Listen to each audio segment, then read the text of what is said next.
escolas, elas estão preparando os estudantes, os jovens, para o mercado de trabalho? Mas esses exemplos mostram o que é o chegar lá. A forma que a gente tá ensinando esse jovem hoje em dia, e aí você vê modelos tipo Tangram e tal, que estão fazendo diferente, é porque ele tem que se envolver com aquilo. Você entrou de diretor, o que talvez é a primeira coisa que você implementa nas escolas? Tem muita vaga lá que tá parada porque a empresa quer pagar 300 conto pro cara trabalhar. Cara, 300 conto pra um jovem trabalhar 6 horas por dia, não é o perfil desse jovem.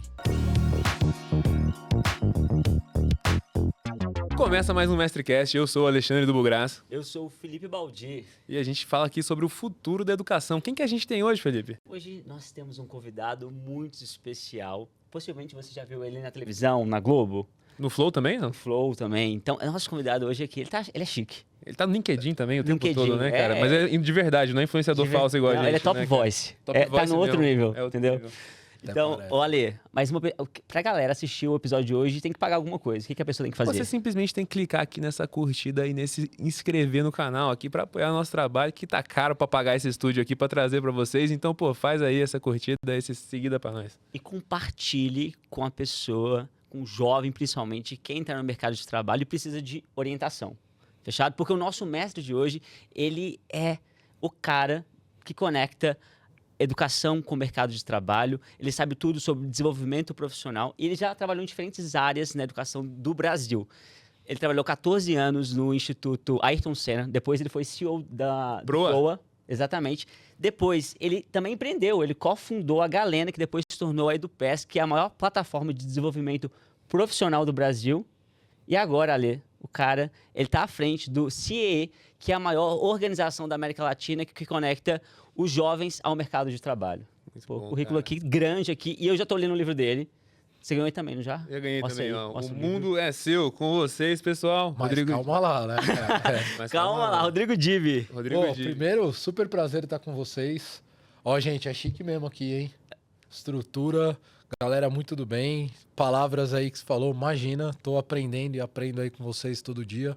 Baita prazer estar aqui pra gente trocar essa ideia e espero que a galera curta, que a gente consiga deixar muita coisa bacana aí de legado desse papo. Vamos que vamos. Pô, bom bora. demais, cara. O Felipe, tem alguma pergunta daquelas boas engatilhadas aqui? Cara, eu quero saber o seguinte. A educação hoje no Brasil, as escolas, elas estão preparando os estudantes, os jovens, para o mercado de trabalho?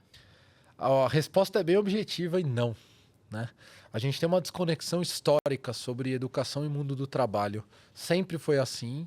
E eu acho que agora, como a dor está batendo mais forte quando você pega mercado de trabalho, o mundo da educação começou a acordar mais de que ele precisa gerar coisa para depois entregar para o mercado de trabalho.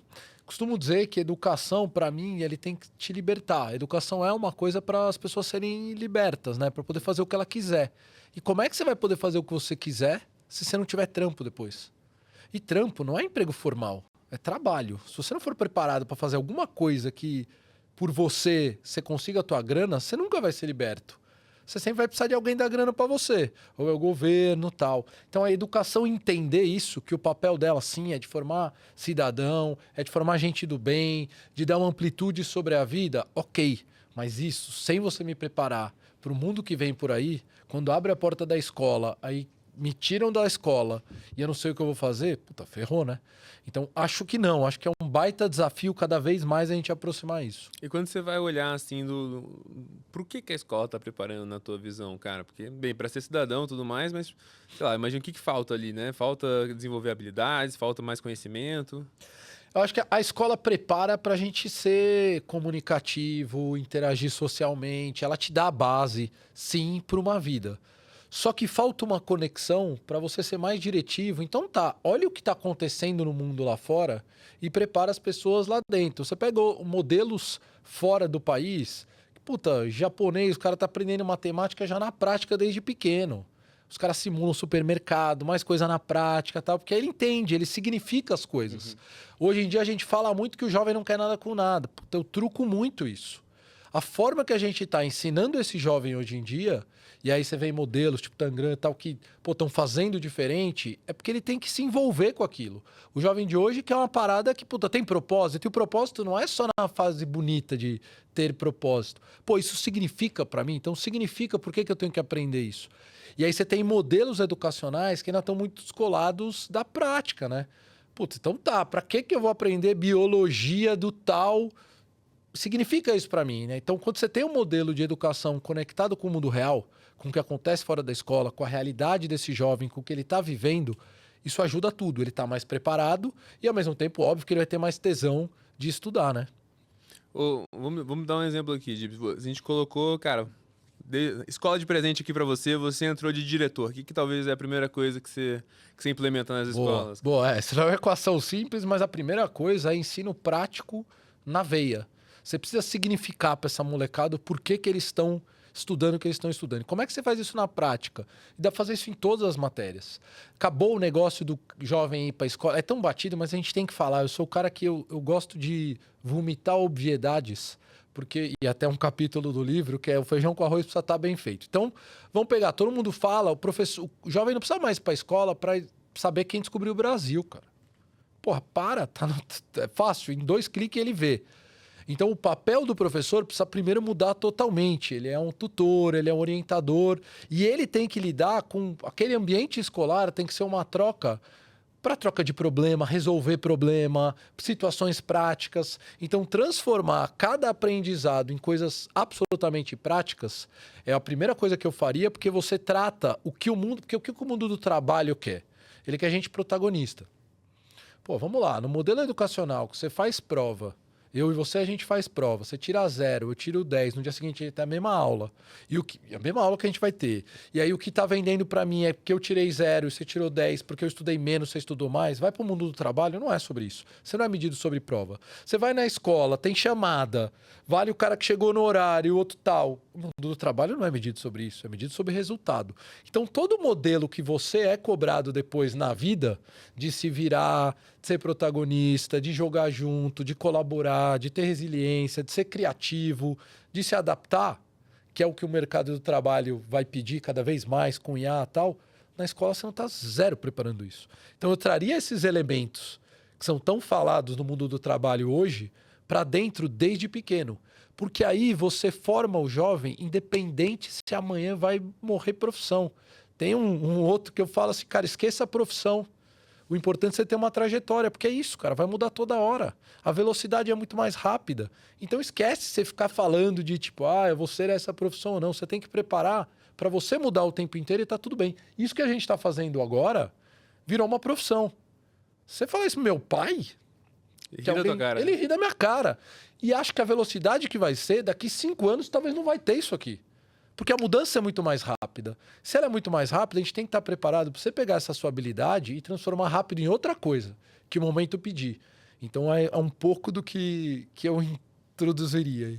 Cara, eu imagino que, bem, muitas pessoas sabem que o jovem tem esse sentimento de, cara, tudo isso aqui que eu tô aprendendo é meio inútil, pra que eu tô aprendendo? Sempre falo mal da botânica, né? Né? Então, Pior que eu falei biologia sem te combinar. A gente concorda aqui também, eu sempre falo, eu entro na... que é muito assim, tipo, esse negócio da BNCC e tal, tudo mais, que eu acho melhor que não aprender nada em muitos lugares, tem alguma padronização, mas, pô, todo mundo sabe que o sentimento do jovem é, tipo, pô, pra que eu tô estudando isso e isso não vai servir pra nada na minha vida? Apesar disso, poucas mudanças acontecem, assim. O que você sente que é a principal dificuldade das escolas conseguirem adaptar e tal? Cara, é uma baita briga. Eu discutia muito quando ia falar com o Ministério da Educação e o Ministério do Trabalho, que são mundos onde respiram diferente. Tomam água, parece que diferente. A educação entende que ela tem que formar gente teórica. E o mundo do trabalho... Então, primeiro que começa que são mundos separados, até são ministérios separados, são times separados. É uma lógica totalmente diferente. Então, a educação... E aí é tão lógico para mim, porque vamos lá, cara, a gente está discutindo mudança educacional tal. Porra, tem 2 indicadores que para mim... Português e matemática, cara. Cada vez o resultado tá pior, não tá melhorando. Eu tô trazendo um jovem, quando sai da escola, que a matemática dele é horrível... Os números dizem isso e o português, comunicação é horrível. Não tem como dar bom em qualquer coisa que você for fazer na sua vida. Se você não tiver boa comunicação, nem cara de tecnologia hoje não vai rolar, até porque IA vai fazer... você não vai precisar daqueles craninhos lá que fica só ele fazendo, vai ser menos. E, pô, matemática é raciocínio lógico. Se você não tem boa matemática, você raciocina de uma forma que não vai ser mais sofrida, né? Então, acho que esse descompasso entre quem constrói o ambiente educacional... E eu não estou falando para transformar a escola só num ambiente que prepare para o mundo do trabalho, mas eu preciso entender que, por exemplo, o educador, adoro os educadores, professores, não me cancelem, mas talvez se ele viveu a vida inteira só dando aula, dentro da sala de aula, será que ele vai ser o melhor para trazer todos esses componentes que nós estamos falando aqui no mundo do trabalho? Porque a experiência dele foi muito só dentro da academia, da faculdade, para a sala de aula. E hoje, cara, vai ser cada vez mais exigido que o ser humano, que a gente consiga ter a habilidade de transitar. Porque as profissões já não estão mais amarradinhas, né? Como seriam. Então, tirando as mais tradiças, porra, médico e tal, o resto vai ser fluido e vai ser assim mesmo.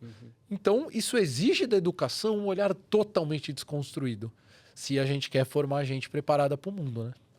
Cara, um ótimo ponto. Eu tô fazendo 50 aqui, quer fazer um? Eu achei interessante o que você trouxe aqui, Rodrigo, que independentemente se daqui 5 anos existir ou não o podcast, a habilidade que a gente está desenvolvendo aqui de comunicação, a gente vai poder utilizar em outro lugar. E é algo que você traz no livro, que é mais importante do que a profissão que você vai ter, são as competências que você está desenvolvendo.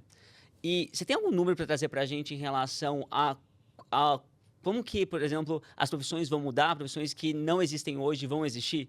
Tem algum estudo feito sobre isso? Tem vários estudos do World Economic Forum que indica que quase 70% das profissões devem ter alteração, 30% das profissões que hoje tem nem vão mais existir.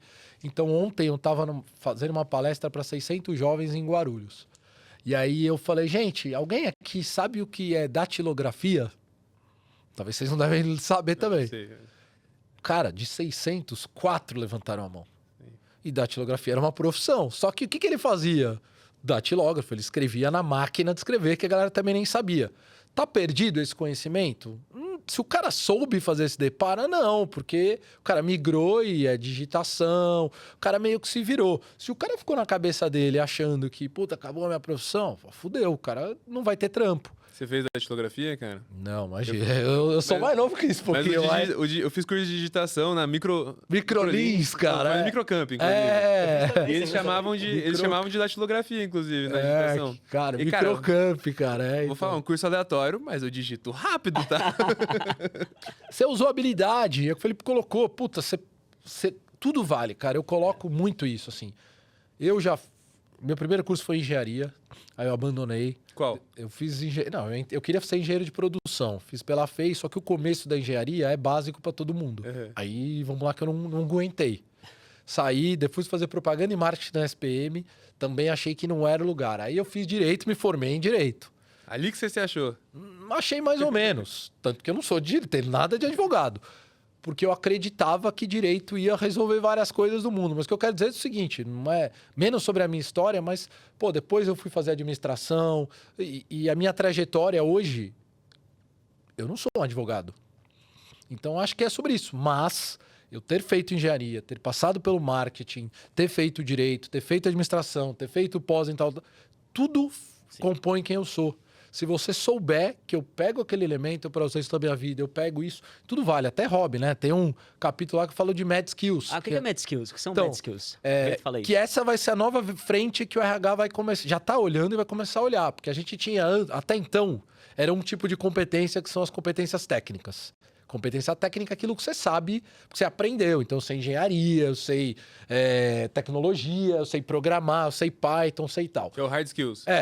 É isso aí. Entrou a questão da competência comportamental, que é o soft skills, que agora todo mundo só fala sobre isso, né? Então é comunicação, adaptabilidade, flexibilidade, como você joga junto, todas as competências. Só que como agora a gente não está mais dividindo quem é você no trabalho e quem é você na vida real, a geração dos nossos pais faziam isso, né? Os famosos baby boomers era o seguinte, cara, o cara esperava o final de semana para ser feliz. Se um cara de 65 anos, geração lá, falasse do chefe dele, visse o chefe dele de bermuda, era um choque. Porque era aquela coisa que você divide.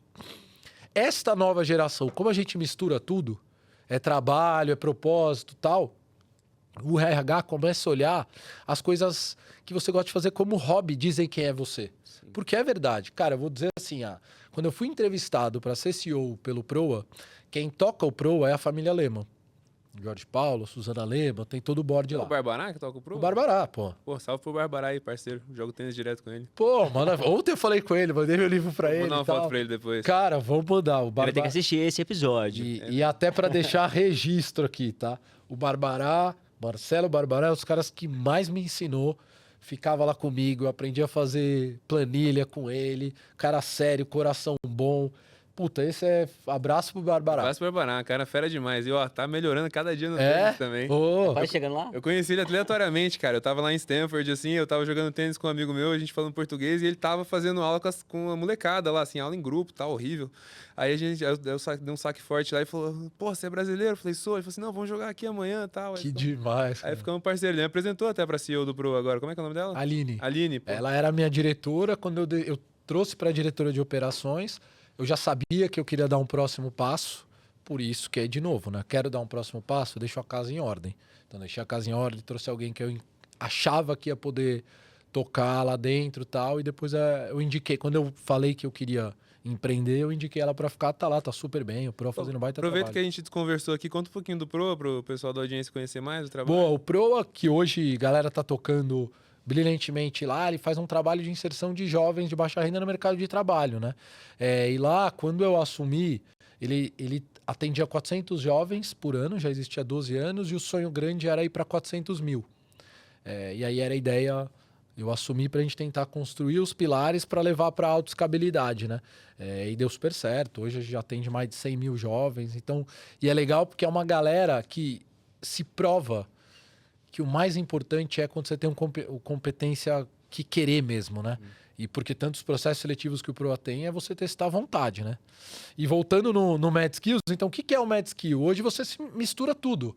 Quando você pega que você já não mistura... E eu entrei no assunto do Proa porque os meus 4 primeiros bate-papos com eles, com o Barbará e tal, era para saber quem é você. O que você faz, o que você gosta de fazer. Porque o que importa são o que você gosta de fazer, traz. Então, às vezes você tem um hobby que é jogar tênis, você pode achar que isso não traz um valor para o mundo do trabalho, mas traz pra caramba. Porque você tem disciplina, concentração, tem vários elementos lá que são o seu hobby, mas que eles mostram quem você é. Eu fiquei amigo do Barbará, já valeu a pena, né? Pô, você viu? Aí hoje eu vim pra cá de carona de helicóptero com um cara que joga tênis lá em São José também, cara. Eu tênis Mas fazendo... e o Mad Skill fala sobre isso. Às vezes o que você faz no hobby traz uma potência para quem você é, que o RH vai começar a olhar para isso cada vez mais. Porque aí ele te pega meio de calça curta. Não tem o que você gosta de fazer, o que você gosta de fazer. E isso mostra muito de você, né? No livro eu dou um exemplo. Pô, imagina um engenheiro que ele ama filosofia, que ele ama coisas das humanas. Tá bom, na profissão dele, ele tá tocando o dia a dia de engenharia. Mas como ele tem o hobby dele é uma coisa de mais sensibilidade, com certeza a decisão dele vai ser influenciada de uma outra forma que um cara totalmente sem esse tipo de hobby não seria. Então, Mad Skills é um pouco sobre isso. Conta pra gente do teu hobby agora. Cara, eu adoro fazer exercício. Esse é um hobby, todo dia 5 da manhã vou pra academia pra fazer alguma coisa. Deu pra perceber, né? O cara tá... Tá shapeado. Não, putz, eu tô 2 semanas sem fazer nada, musculação cara. mesmo? Musculação, corrida, eu corria bastante. Jogo futebol, então gosto de jogar futebol. Comecei a fazer tênis há 1 mês. Ó, bom, hein? Tô sofrendo, cara, porque depois de velho você aprender a jogar tênis Ah, mas é mais seguro que futebol, bicho. Botei lá. Putz, mas Meus founders de empresa pra jogar futebol lá em casa, meia hora tinha 2 no hospital já, cara. Cara, sabe o que isso acontece? Você passa dos 40, a tua cabeça ainda é de moleque. Então, puta, você vai pra cima pra disputar corrida com um moleque de 25, todo mundo tá ferrando o joelho, ligamento, né? Nossa, vai pro encontro ali, vai dar um chute mais forte que aguenta, ela solta a perna. Mas meu hobby mesmo hoje é ficar com meu filho, cara. Eu tenho um filho de 5 anos. Legal. Esse é o meu maior hobby. Qual o nome dele? Tadeu. Cadê? Esse é o meu maior hobby, é o maior tesão que eu tenho na vida e significa mesmo essas coisas. Pode ser papo furado, mas não é. Então, dar banho nele, curtir as coisas com ele e tal, é o que completa a vida. E aí, você já faz alguma coisa pra preparar ele, pra conectar ele com o mercado profissional daqui a 3 Cara, anos? eu tento passar pra ele um pouco de protagonismo desde cedo. Mas 5 anos, né? Mas eu já tento... É difícil esse processo. Mas eu tento já dar pra ele força, porque a primeira coisa pra você poder lidar com protagonismo é você ter uma autoconfiança grande. E isso, a minha trajetória, eu trabalhando muito com jovem, eu vi que, cara, é igual jogador de futebol, né? Você pega aquele jogador de futebol que tá confiante, o cara joga de um jeito. Quando ele perde a confiança, é outro jogo, né? Isso é total. E do esporte é pra vida também. Então você ter uma geração puta forte, autoconfiante, mesmo errando, e é tudo que a gente não tem, cara. Quando a gente pega jovem de escola pública, baixa renda, tudo que eu já vivi mostra que esse jovem já chega a cabeça baixa. Ele nem acredita, né? Ele nem acredita nele, cara. E aí você não vai chegar lá. Exemplo rápido. No Pro, o jovem que eu mais gostava de trazer para o programa, porque tinha um processo seletivo com 40 candidatos por vaga, era um moleque de 15, 16 anos que tinha trabalhado na feira, cara. Porque esse é o cara. E aí ele chegava para mim e eu falei, tá, e aí, que você já trabalhou, fez alguma coisa? Ele, não, nunca fiz nada, tá, cabeça abaixo. E aí que você começa a apertar, moleque que trabalhou na feira com 15 anos. Porra, organização, comprometimento. O cara acorda 2 da manhã para montar barraca. Raciocínio lógico. O cara faz troco na hora. Comunicação. O cara fica berrando o dia inteiro. Lá, o cliente e tal. Resiliência. Você toma não o dia inteiro.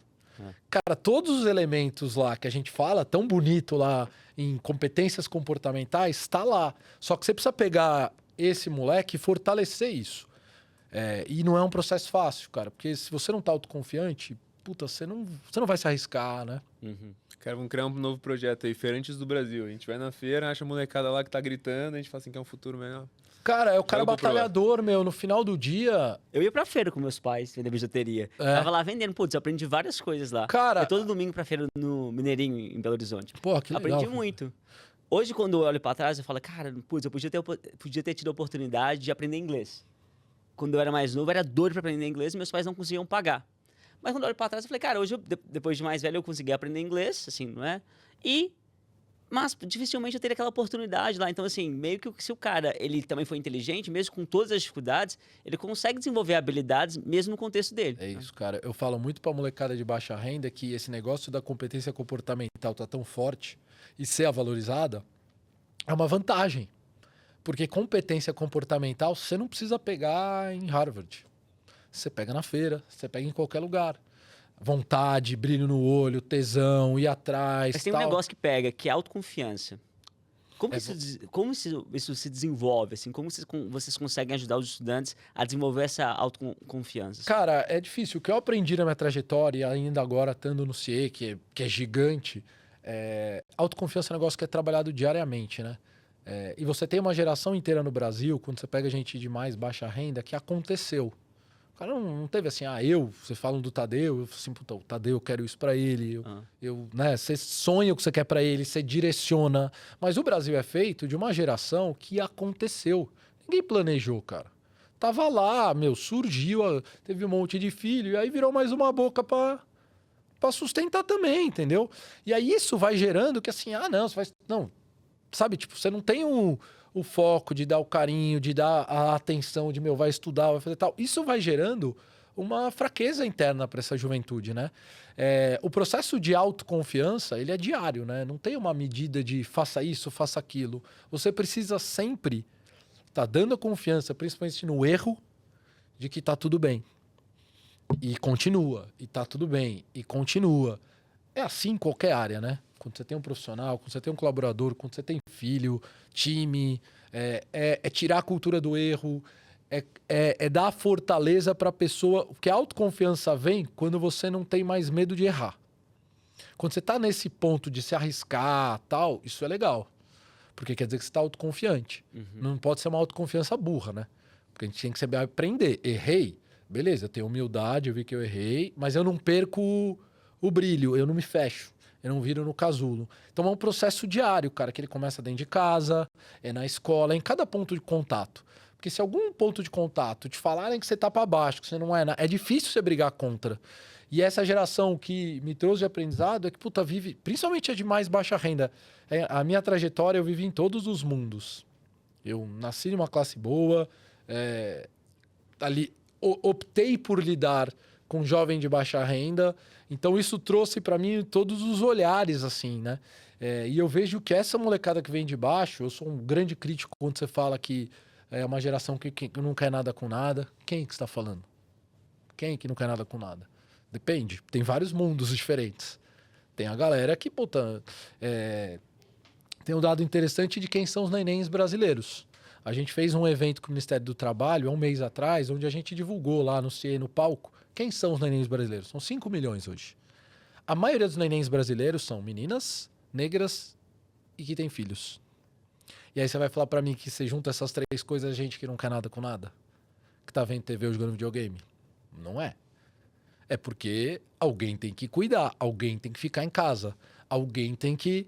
Então a gente começa, quando a gente olha pro dado, a gente começa a desconstruir. Óbvio, tem muita gente que não quer nada com nada? Tem, mas sempre existiu, né? Mas você diria que hoje tem mais jovens que não querem nada com nada do que no passado? A minha experiência não diz isso. Eu acho que a gente tem uma juventude que ela não tem boa orientação e é uma juventude mais crítica.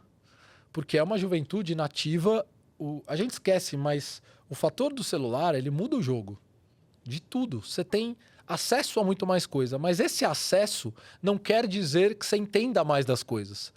Você vê mais coisa rodando, assim, sabe? Você é mais assim, tem muita coisa voando, mas você não aprofunda em nada. O mundo de possibilidades, ao mesmo tempo que ele é bom, ele também te deixa perdido.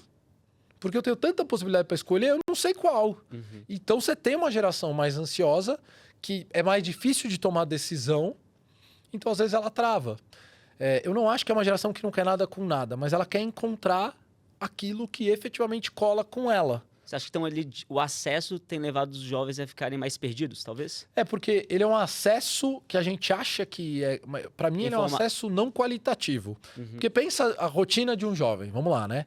Ele tá com o celular o dia inteiro nas redes sociais. Rede social, a próprio algoritmo dele, no livro eu falo disso também, ele te entrega, não tem uma lógica inteligente, tem uma lógica inteligente para te reter. Sim.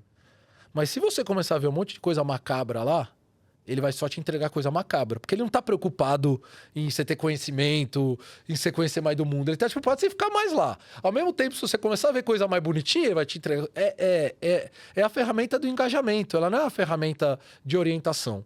O jovem não vê televisão, ele não lê jornal. Então me fala, na escola ele não fala de profissões, ele fala só daquilo que a gente falou lá de... Me fala como é que ele vai estar preparado para fazer escolha na vida dele. Aonde que isso acontece? Em que momento da vida dele isso está acontecendo? Por isso que a gente volta esse link entre educação e mundo do trabalho, e ele ter mais conhecimento sobre as possibilidades, sobre o que ele pode fazer, ajuda, porque eu não vejo onde que ele está vendo isso. O que ele está acompanhando não está entregando isso para ele. Então ele mesmo tem que fazer esse esforço de tentar otimizar as redes dele para entregar para ele coisas de valor, assim, né? Não só coisas aleatórias. Cara, e é um esforço, né? Eu fiz isso, eu fiz o teste, comecei a seguir um monte de merda mesmo, né? Seguindo tal. E aí ela me entregou um monte de merda. Pra você se livrar daquilo, puta, é um processo difícil. Pra voltar a te entregar coisa boa... Bom, comprei um cachorro que minha mulher e meu filho queriam um cachorro. Cara, entendeu? Agora meu TikTok é só cachorro, cara. Porque eu tava vendo, porque eu queria ver a característica e tal. Pra eu me livrar disso, agora que eu já tenho... Deus do céu, eu preciso colocar lá e falar que eu não quero, que eu não quero. Você precisa ser propositivo pra mudar esse jogo, né? E qual foi o cachorro?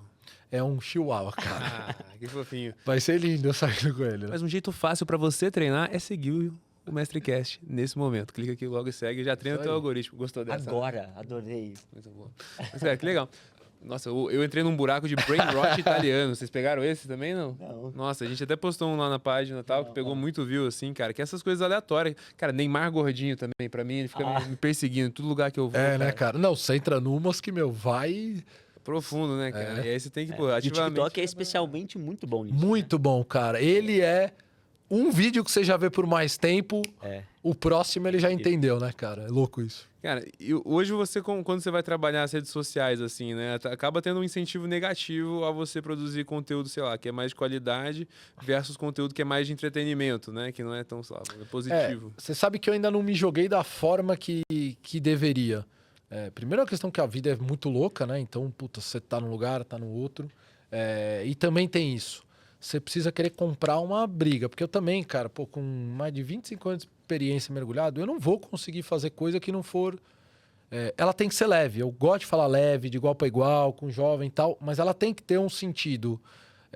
Porque senão não vai rolar. Então, acho que sim, ele é um ambiente que é pouco propício, porque discutindo com o meu time de redes sociais, a gente sempre discute sobre isso. Tipo, você tem um time de redes sociais grande, tem mais de 4 milhões de seguidores e tal, e a galera sempre fica assim, puta, mas isso aqui tá engajando pra caramba. E eu falo pra eles, beleza, mas a gente não pode esquecer quem a gente é. eu sou uma coisa. Então, prefiro abrir mão no primeiro momento de engajamento para construir uma audiência que tem a ver com quem eu sou, do que só o engajamento pelo engajamento. Porque isso é importante, porque aí você é consistente. Quem te seguir a partir de um certo momento é porque quer te seguir. E aí você vai meio que nichando, né? Porque senão você acaba se entregando ao que vai te trazer engajamento mais rápido, view mais rápido. E aí a gente sabe, assim, é uma coisa que talvez não vai combinar muito com o que você quer passar, né? Porque também, eu falo também no meu livro, assim, você precisa ser coerente com a tua trajetória. Todos os movimentos que eu fiz de carreira, eles tinham que ter coerência para mim. Até a decisão de quando eu saí da própria Galena, que eu estava lá, eu tinha fundado, eu fundei, coloquei de pé, é porque decidiu pivotar o modelo. Porque conseguiu, fez Série A, foi um sucesso e tal. E aí falou assim, cara, isso aqui não vai virar unicórnio. Vamos ter que pivotar o modelo. Eu falei, cara, legal, mas não cola com o que eu vou querer tocar no dia a dia. Porque se você tem uma trajetória, no mínimo, coerente, te garante olhar para trás e as pessoas entenderem que você não é o lugar que você está. Você é a pessoa que você é, né? E até nas próprias redes sociais mesmo, assim, as pessoas que te seguem vão te seguir exatamente o que você é mesmo, que é o que você consegue ser consistentemente. Né? É isso, independente da trajetória que você for, né? Muita gente, durante muito tempo, eu era o menino Ayrton Senna. Porque, putz, você vai na minha casa, é tudo. É capacete do Ayrton, é carro, é tudo. Real, assim? Real. Dele, ele vestiu mesmo? Não, dele eu ganhei de casamento da Viviane, que é a irmã dele, né? Quando eu casei, ela me deu um capacete. Você trabalhou dele de 14 presente. anos lá, é isso? 14 anos lá. Aí você olhava pra marca dele. Cara, eu cuidava primeiro da imagem da marca dele, né? Porque ele é presença nacional. Eu entrei lá, eu era o 5º colaborador, trabalhava direto com os pais do Ayrton, tal, com a Viviane e tal. Daí começou a se criar o que é o Instituto Ayrton Senna hoje. E aí foi que eu descobri educação lá. Porque eu entrei muito porque, pô, Seninha, Ayrton Senna, marca, Tag Heuer, tinha umas coisas muito legal. Mas lá eu descobri educação e aí eu migrei para educação lá dentro e aí começou essa parada. Caraca, bicho, acho que esse capacete aí vai valer R$1 milhão. Na minha casa tem uns 3, cara. Vou dar uma voltinha lá. É o ambiente lá. Minha mulher... Pô, tem o capacete, né? Ele tá no acrílico, coloquei no meio da sala. Minha mulher que não entende, falou assim, mas vai ter um capacete no meio da sala? Eu falei, cara, você não tá entendendo. Isso não é um capacete. Cara, se eu não me engano, teve um amigo de um amigo que acabou de comprar um que tirou o capacete, o roupão, mais alguma coisa, pagou R$4 milhões, cara. Bizarro. Cara, cada vez mais foi um puta aprendizado também, porque ele era um ídolo diferente. Então, putz, eu deixo meu capacete eu lá acho na agora com sala. a série que saiu há pouco tempo ainda deu uma valorizada agora. A série é da minha época, quando eu tava lá. Eu saí de lá um tempo. A gente tinha assinado com os irmãos Gulani pra fazer um filme. E aí acabou depois de um tempo, virou a série do Netflix. Sucesso total, né? Maravilhoso. E é muito real, cara, porque, não sei se vocês já viram, mas tem um documentário dele que é muito legal. Ele é igual à série, não é igual à série, ele é quase a série, só que é com cena real dele. Cara, esse é imperdível. Porque aí não tem conversa. Tipo, tem uma cena lá na série que ele briga com todo mundo dentro lá nos pilotos. Isso aconteceu na real. E tem cena dele gravada, dele quebrando o pau com os pilotos lá. Isso é muito legal. Quem quiser, assiste porque vale a pena. Eu vi a série recentemente, muito, muito foda, cara. Eu queria até que eu tocar um pouquinho na história aqui, né? Então você fez direito e aí, pô, Ayrton Senna. Fez direito ou não? Minha família tem um escritório de advocacia, chama Dib Castel. Assim que eu entrei, eu fui fazer estágio lá. E aí, rapidamente, eu descobri que não era aquilo que eu queria. Porque eu ia ter minha sala, eu ia ter meus clientes. Falei assim, cara, não é isso que eu quero. Aí eu saí de lá, comecei a estagiar no Ayrton Senna, na área jurídica ainda. E aí lá dentro eu comecei a migrar. Fui para a área de educação, depois fui para a área de negócio. Fiquei uns 14 anos e meio lá. Chegou um momento que eu já sentia que eu tinha que me arriscar. Recebi um convite aleatório de um headhunter e tal, que ia me conhecer. Foi aí que começou a minha trajetória no Proa. Que aí veio o desafio. O desafio é esse. Na época o Proa tinha 7 funcionários. Ficava num escritório pequeno e atendia 400 jovens, mas um trabalho lindo. Muito bem feito, redondo, conselho super sério, tipo Barbará. E aí o objetivo era, como é que a gente faz isso ir grande? E aí foi que eu me arrisquei, porque... E acho que a vida também tem isso, assim. Quando eu fui pra lá, por mais que eu falo que é bonito, fui CEO e tal, no começo eu ganhava até menos do que eu ganhava na Ayrton Senna. Eu tava 14 anos, era diretor e tal. Mas era a chance de dar o meu DNA pras coisas. De me jogar mesmo numa posição que ia ser totalmente nova. Eu lembro que eu sentei numa mesa com a minha mulher e falei, ó, deixa eu te falar, pode ser que dê baita ruim. Vambora? E ela falou, não, beleza, vambora. A gente não tinha filhos, mergulhei. E aí foi a mesma coisa depois de 4 anos e meio no Proa, que eu senti que eu já tinha feito o pilar, que eu falei, cara, eu também quero empreender, quero mergulhar nesse negócio de, startup, tava bombando na época, era a época que tava com mais investimento vindo para startup. Que ano que estamos aqui? Puta, 2019, pode ser? É.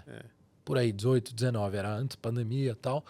Aí, um amigo meu em comum, que esse mundo também é pequeno, que é o Eduardo Mofarrege, que era meu sócio também, e o Guilherme Luz, que ele estava como CEO da nova escola. A gente se juntou os 3, trouxe mais umas 2 pessoas. O Edu estava morando na Califórnia, monstro assim que ele tem uma trajetória séria, sólida, conseguiu já fazer rápido o investimento de semente, que é chamado. A gente colocou de pé um modelo, baita modelo de sucesso, fechou a série A rápido. Isso empolgou todo mundo, porque ao mesmo tempo, na série A, quando você tem a série semente, né, para quem esse mundo de startup, ela te dá o investimento porque você tem bons nomes, né, de, putz, esses caras, e você tem uma boa tese. Putz, esses caras têm o poder de fazer um baita projeto. E aí eles investem inicial. Quando você já comprova que a primeira tese está feita, vem o investimento série A, que já é um pouco maior, acreditando que você pode ir para a escala. O nosso veio muito rápido. Mas também o processo de sair do Pro foi muito isso. Assim, falei assim, cara, pô, já sou diretor, CEO de uma organização do terceiro setor, de trabalho. Qual que é o meu próximo passo? Onde eu aprendo mais? E eu falei, pô, me jogar em startup. Gente séria e tal. Então a gente pôs de pé. Foi um baita sucesso. Mas chegou uma hora também que falou assim, cara, um modelo para chegar em... Eu aprendi muito também, né? Esse mundo de startup mais profunda, né? Chegou tinha 150 colaboradores, chegou já num modelo... Pra aprender ali é rápido mesmo, né? Pra aprender é rápido, cara. E foi um baita aprendizado de frustração, de um monte de coisa, né? E aí foi depois que eu falei, putz, talvez... eu quero continuar atrás... Porque aí tem uma questão, você chega no momento, você se apaixona e você sabe o que você quer tocar. Eu sou um cara que... Eu gosto de fazer, coisa tirar do chão e fazer coisa legal. E aí veio o CIE como oportunidade, mas você fala assim, puta, mas o CIE tem 60 anos. Como é que você tira do chão? Não é tira do chão. O CIE tem 60 anos, já empregou 7 milhões de jovens por ano, faz 300 mil vagas de emprego, tem 2.600 colaboradores, está no Brasil inteiro, só que o que o CIE precisava naquele momento e o convite o CIE precisa ir para o próximo passo. Como é que ele se moderniza? Como é que ele é conhecido pela juventude? O jovem não conhece. Eu usei o C no meu estágio. Você usou? Já usou? Mas o jovem não conhece tanto. Então, como é que a gente garante que ele vira moderno, vira leve, vira cool, vira legal? Então, esse foi o desafio, que vai ter desafio. Né? O CIE, eu tinha certeza que era um órgão do governo. Cara, eu também. Eu era um grande crítico no passado. Então, a oportunidade é, de novo, como é que você pega isso com essa potência, com um time muito bom, comprado e tal, e a gente consegue levar para o outro lado. Você vê, muita gente acha isso. E não é. Ele é o modelo de organização do terceiro setor que toda ONG sonhou em ser. Por quê? Porque eu não vivo de doação, e toda ONG no Brasil vive de doação. Eu vivo daquilo que eu gero. Eu faço um serviço para a empresa de estágio, ou ela contrata aprendiz, ela me paga para isso. Se o serviço for bom, ela paga, e com isso eu giro o meu negócio. Do jovem nunca é cobrado nada. Então é um modelo de ONG que ele é case, cara. É o que todo mundo quer ser. Porque a ONG brasileira vive de doação, de pedido e tal. Só que é um modelo que efetivamente tem muito para evoluir, por mais que você tenha 60 anos, porque não é sobre isso, né? Não é a idade que você tem. Então tem muita coisa para construir. Pô, explica aí o que o CIE faz, cara, para os nossos... Como que o CIE ajuda os jovens? Legal. Bom, o CIE hoje é a maior plataforma de encontro entre oportunidade de trabalho e jovens, nas oportunidades de primeiro emprego. Então, o CIE tem vagas de jovem aprendiz e vaga de estágio, são hoje 300 mil vagas por ano, que as empresas abrem com o CIE essa vaga, e o jovem se cadastra e a gente faz o match. Então, a gente plataforma de divulgação de vagas e... É uma plataforma de match, né? Além disso, porque hoje eu tenho na minha base mais de 3,3 milhões de jovens cadastrados, e é orgânico, cara. Eu fiquei louco com isso. Cada dia eu recebo 6 mil cadastros orgânicos de jovem. Isso aqui é loucura, assim, por dia, sem gastar dinheiro. O jovem entra porque ele quer uma oportunidade. A empresa ela abre a vaga dela de estágio e aprendiz com a gente tem como objetivo fazer esse match e cuidar depois da relação. Cuidar para ver se está indo tudo bem. Então esse é o carro-chefe, né? Eu sou uma organização sem fins lucrativos que aproxima o jovem, por isso que é Centro de Integração Empresa-Escola, porque eu integro o jovem da escola com a empresa, porque a escola também é universidade, estágio. Então esse é o principal papel. Como cresceu muito, a gente começou a ver que esse jovem que estava cadastrado precisava de curso. E aí a gente criou uma plataforma que chama Saber Virtual, que eu tenho 1,2 milhões de jovens lá dentro. São 60 cursos online com certificado que ele faz gratuitamente para ele se capacitar. Qualquer um pode entrar lá e fazer. Qualquer um pode entrar e fazer. E aí eu tenho a outra vertente, que é uma vertente de projeto social mesmo. Por que a gente entendeu? O mundo do trabalho é uma escada, né? Primeiro você tem que estar forte, autoconfiante, sabendo seus direitos, para você poder procurar uma vaga de trabalho. A gente viu que tem uma parcela da população que ainda não está nesse estágio. Então a gente criou projetos sociais, que aí é social na veia, para ajudar essa molecada que não tem oportunidade ainda, que está sofrendo tipo de violência, que não tem o que comer, que precisa de orientação. Então a gente tem centros de cidadania no Brasil inteiro que acolhe esses jovens para fortalecer, quiçá ele poder virar um jovem aprendiz e depois ser um estagiário, tá na faculdade, né? De forma super sintética, mas tem muito mais. É um pouco do que a gente faz. E aí tudo acaba sendo muito grande, né? Então a gente vai ter um exemplo este ano, a gente vai ter de novo a nossa Expo CIE, que é no Expo Center Norte, é a maior feira de estudante da América Latina. São 70 mil jovens que vão para descobrir suas orientações vocacionais, aprender o que é fazer currículo, É no fim de são semana, as profissões. Ele é quinta, sexta e sábado. Então, o objetivo do CIE é que ele precisa ser o melhor parceiro do jovem quando o assunto é mundo do trabalho. E agora a gente começa um trabalho também de entrar na escola, apoiando a escola, porque aquilo que a gente estava falando no começo, cara, se dentro da escola você já não tiver um diretivo do que está acontecendo lá fora, vai doer muito mais. Porque a escola abre, tchau, ó. E aí? O que eu faço com esse diplominha do ensino médio na mão, né? Cara, e uma parte também que eu sei do CIE, que foi essa parte que eu usei, que é uma parte talvez de resolver a burocracia do estágio, não? Você tem os dois lados, né? Você tem o recrutamento e seleção, que aí eu faço o match. Isso a gente está trabalhando muito para melhorar agora. Deve vir aí daqui um mês. Eu vou soltar, porque eu criei um centro de inovação lá, onde a gente criou toda uma nova plataforma de inteligência artificial para fazer um match. E isso vai ser bem porrada no bom sentido. Mas também tem a parte burocrata, que tem muita gente que usa para registrar seu contrato. Você tem uma empresa, você tem um estagiário, alguém precisa registrar esse contrato e tal. Então tem uma unidade que cada vez mais a gente quer descolar o CIE como isso. Como lugar que você registra seu contrato. Para isso, eu preciso ter uma experiência muito melhor desse match, né? Eu fiquei curioso com a exposição que vocês fazem, cara. E aí tem várias empresas também que anunciam lá. É uma grande feira, né? Então pega um... Vamos lá, a gente estava no Bet Educar. Ele é daquele tamanho, só que é voltado gratuito e voltado ao público jovem, voltado à carreira. Então ele entra lá, tem uma narrativa. Ele entra lá e por inteligência artificial, ele já passa por uma orientação vocacional. A orientação vocacional tem um capítulo que eu falo sobre isso, que ele é um diretivo, né? Quando eu fiz de orientação vocacional mais velho, lá atrás, apareceu que eu tinha que fazer engenharia. Foi por isso que eu fui fazer engenharia. Não sou engenheiro hoje, porque as coisas mudam. Mas lá ele faz para conhecer o seu perfil. Então ele chega lá na feira, primeiro lugar que ele tem é orientação vocacional. Depois disso, ele tem uma parte de fazer currículo por inteligência artificial. Então ele fala com a inteligência artificial. Qual é o seu nome? O que você quer? O que você faz da vida? Pá, currículo, QR Code, tá com o currículo pronto. Depois ele tem uma área de simulação de entrevista de emprego, com inteligência artificial e também com pessoas reais. São vários para ele se preparar. E lá, eu sempre faço uma maratona de vagas com 50 mil vagas de emprego lá.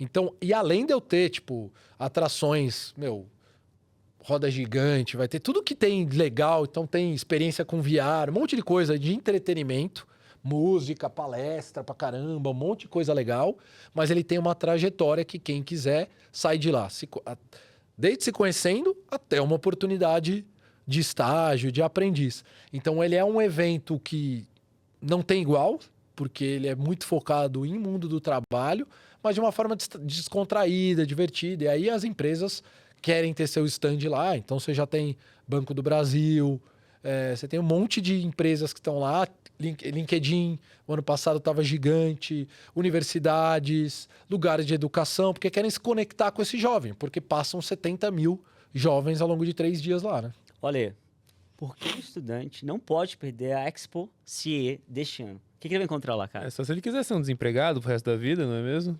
Vamos começar por aí. Ah, com muito sucesso, O que ele vai encontrar lá? Faz aquele pedidzão lá. Vamos relembrar, então, Ó. pro estudante. Eu peguei ele desprevenido aqui agora, que ele sempre faz o pitch.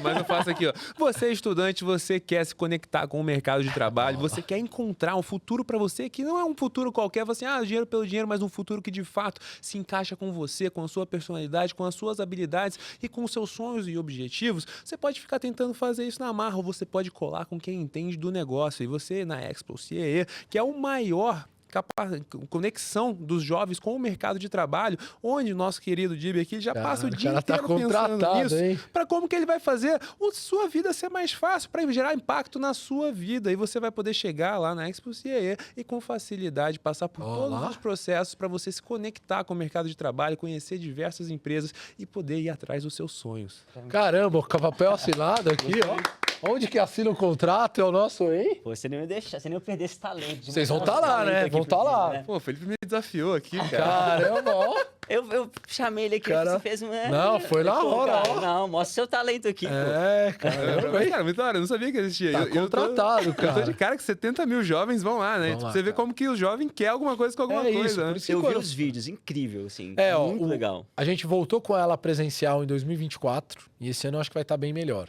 Porque a gente vai trazer mais tecnologia. O CIE vive esse momento. É o momento onde ele se repagina para o mundo. Eu tô lá há 3 anos e a gente, óbvio que com uma organização tão grande, primeiro você cuida de dentro. Mas ele cada vez mais vai estar no topo de ele ser a referência do que tem que ser para o mundo do trabalho. E eu falei hoje, a gente tem uma reunião com 100 pessoas do time, eu falei, gente, se não for a gente para fazer isso, quem é que vai fazer? Uma organização de 60 anos, que manja do assunto, que tem estrutura, que está no Brasil inteiro, que tem recurso, que tem expertise, que trata tudo de uma forma profissional, é um orçamento gigante, mas não olhado como uma ONG. A gente só tem de ONG no nome só.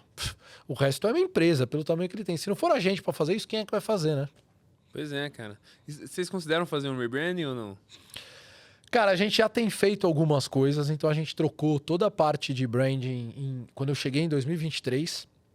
Trocou a marca. Se você pegar a marca Story, a que entrou em 2023 foi um negócio emblemático. Você já tinha rede social há tempos, já tinha 1 milhão de seguidores. Se você pegar o Instagram, o primeiro post do Instagram é 8/8 de 2023. Porque eu deletei, a gente deletou todo o passado. O site saiu do ar durante uma semana, que era um site que existia. Então a gente deu um Ctrl-Alt-Del total para um novo momento. Fez barulho então quando chegou, hein, cara? Cara, mas foi legal, porque... E de novo, e tem que ter muito respeito, porque é uma organização que construiu muita coisa boa. Então até o rebranding que a gente fez de marca, ele nem foi um rebranding agressivo, e eu fiz rebranding no Proa também, quando eu cheguei, porque eu achava que era importante. Mas se você pegar todos os rebrands, eles respeitam quem era a marca. Porque não é, chegou moderninho, não. Então, eles foram algo que você vê nitidamente, que tem uma evolução, mas você enxerga a organização lá. Porque isso também é importante, né? Então, você juntar as duas coisas, né? A experiência, isso eu tenho falado, gente, é a experiência, mas com modernidade agora, né? Então, a gente tem feito com outras cores, outra pegada de rede social, dando mais liberdade para as pessoas, né? Então tem sido feito um trabalho diário que deve melhorar e deve se potencializar cada vez mais. E cada vez mais se posicionar como esse marketplace de carreiras para conectar o jovem com o mercado de trabalho. E ser o lugar que o jovem descobre as coisas, né? Então não dá para ficar mais apegado. Óbvio, a gente gera, se você entrar lá, hoje eu tenho 10 mil vagas de estágio aprendiz que estão disponíveis, hoje. Para jovem no Brasil inteiro. Porque qual a dificuldade que a gente tem também? Daí você fala, pode, mas peraí, você está com 10 mil vagas e tem 3 milhões no banco de dados? Só que eu estou no Brasil inteiro. Eu entendo o Brasil. Talvez uma dessas 10 mil é lá no Ceará, que eu não tenho aquele jovem ideal, porque é uma questão de match. Como eu tenho o Brasil inteiro, é muito diferente, né? Então, cada vez mais a gente tem que cumprir um papel de orientação também para esse jovem. Tipo, o jovem assim, que salário é bom pro jovem? Ele não faz ideia. O cara não conhece. Pra empresa também, meu. Vou te falar, tem muita vaga lá que tá parada porque a empresa quer pagar 300 conto pro cara trabalhar. Cara, 300 conto pra um jovem trabalhar 6 horas por dia não é o perfil desse jovem. Ele vai pra informalidade. E vai, porque ele consegue ganhar 1.000 conto informal. Sem ter chefe, sem ninguém pra encher o saco. Faz o horário dele. Consegue. Você vai brigar contra isso? Não vai. Então não é que o jovem não quer nada com nada. Ele quer. Mas talvez o que a gente está oferecendo para ele de começo é alguma coisa que ele, olhando para essas possibilidades, o cara vai fazer bico em festa infantil, o cara vai entregar coisa pro iFood, o cara vai fazer um bico aqui, um job de freela lá, e ele compõe a vida dele. Mas é um jovem que não quer ser CLT, eu discuto muito isso.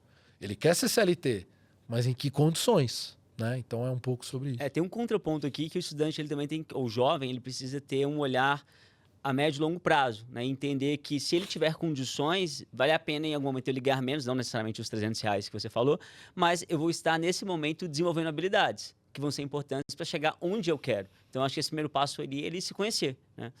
Ô, Dib, eu tenho uma pergunta que é o seguinte, assim, você contou muito da sua trajetória e imagino que você dê muitos conselhos para os jovens. Agora, tem, assim, um conselho mais importante que você vê que os estudantes, os jovens, eles têm dificuldade em escutar? Cara, é difícil falar de né? Uma coisa que eu sempre trouxe pra mim, até hoje, eu já tenho o conceito de que o não eu já tenho. E você vai pra cima. O que falta agora é a humilhação, né? É isso, cara. Eu ia falar exatamente isso.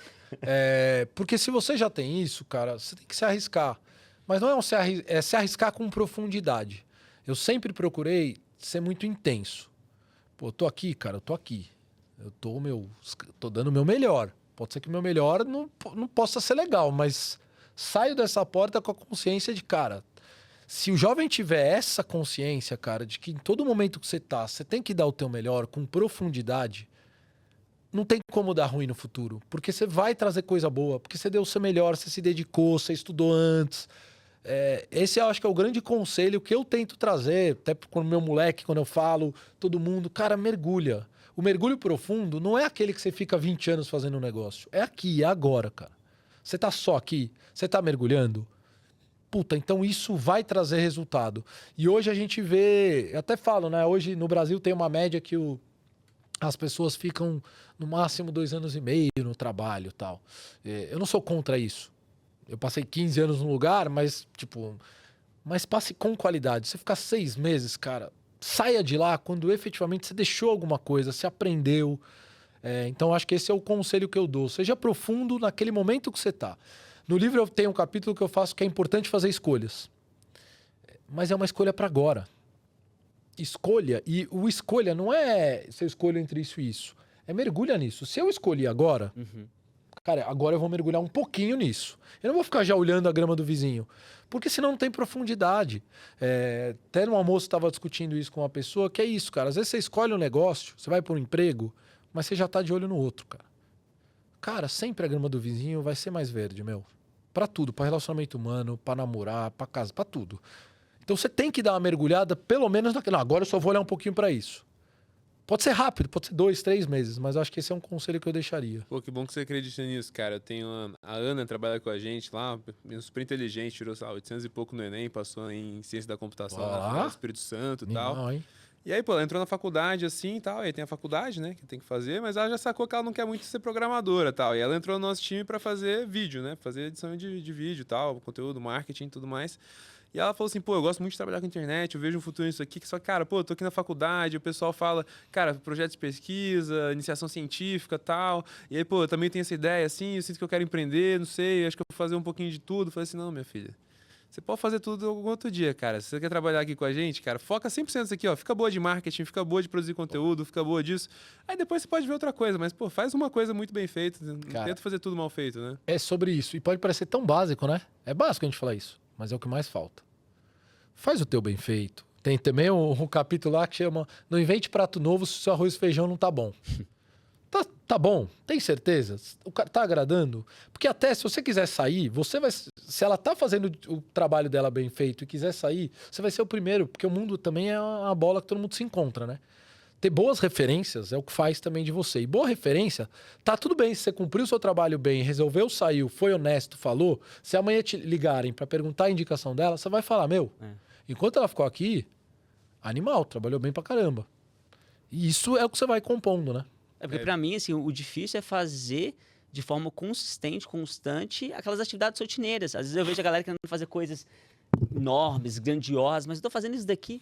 Mas, cara, nem isso tá conseguindo fazer. Então faz isso primeiro, termina, né? Eu vi um cara falando que, às vezes, para você transcender, você tem que passar por isso. E algumas pessoas querem ir pro próximo nível, você tem passado... sem ter passado ainda pelo nível inicial. E aí acho que é um grande erro, né? Total, Baldi, porque eu falo isso, sim.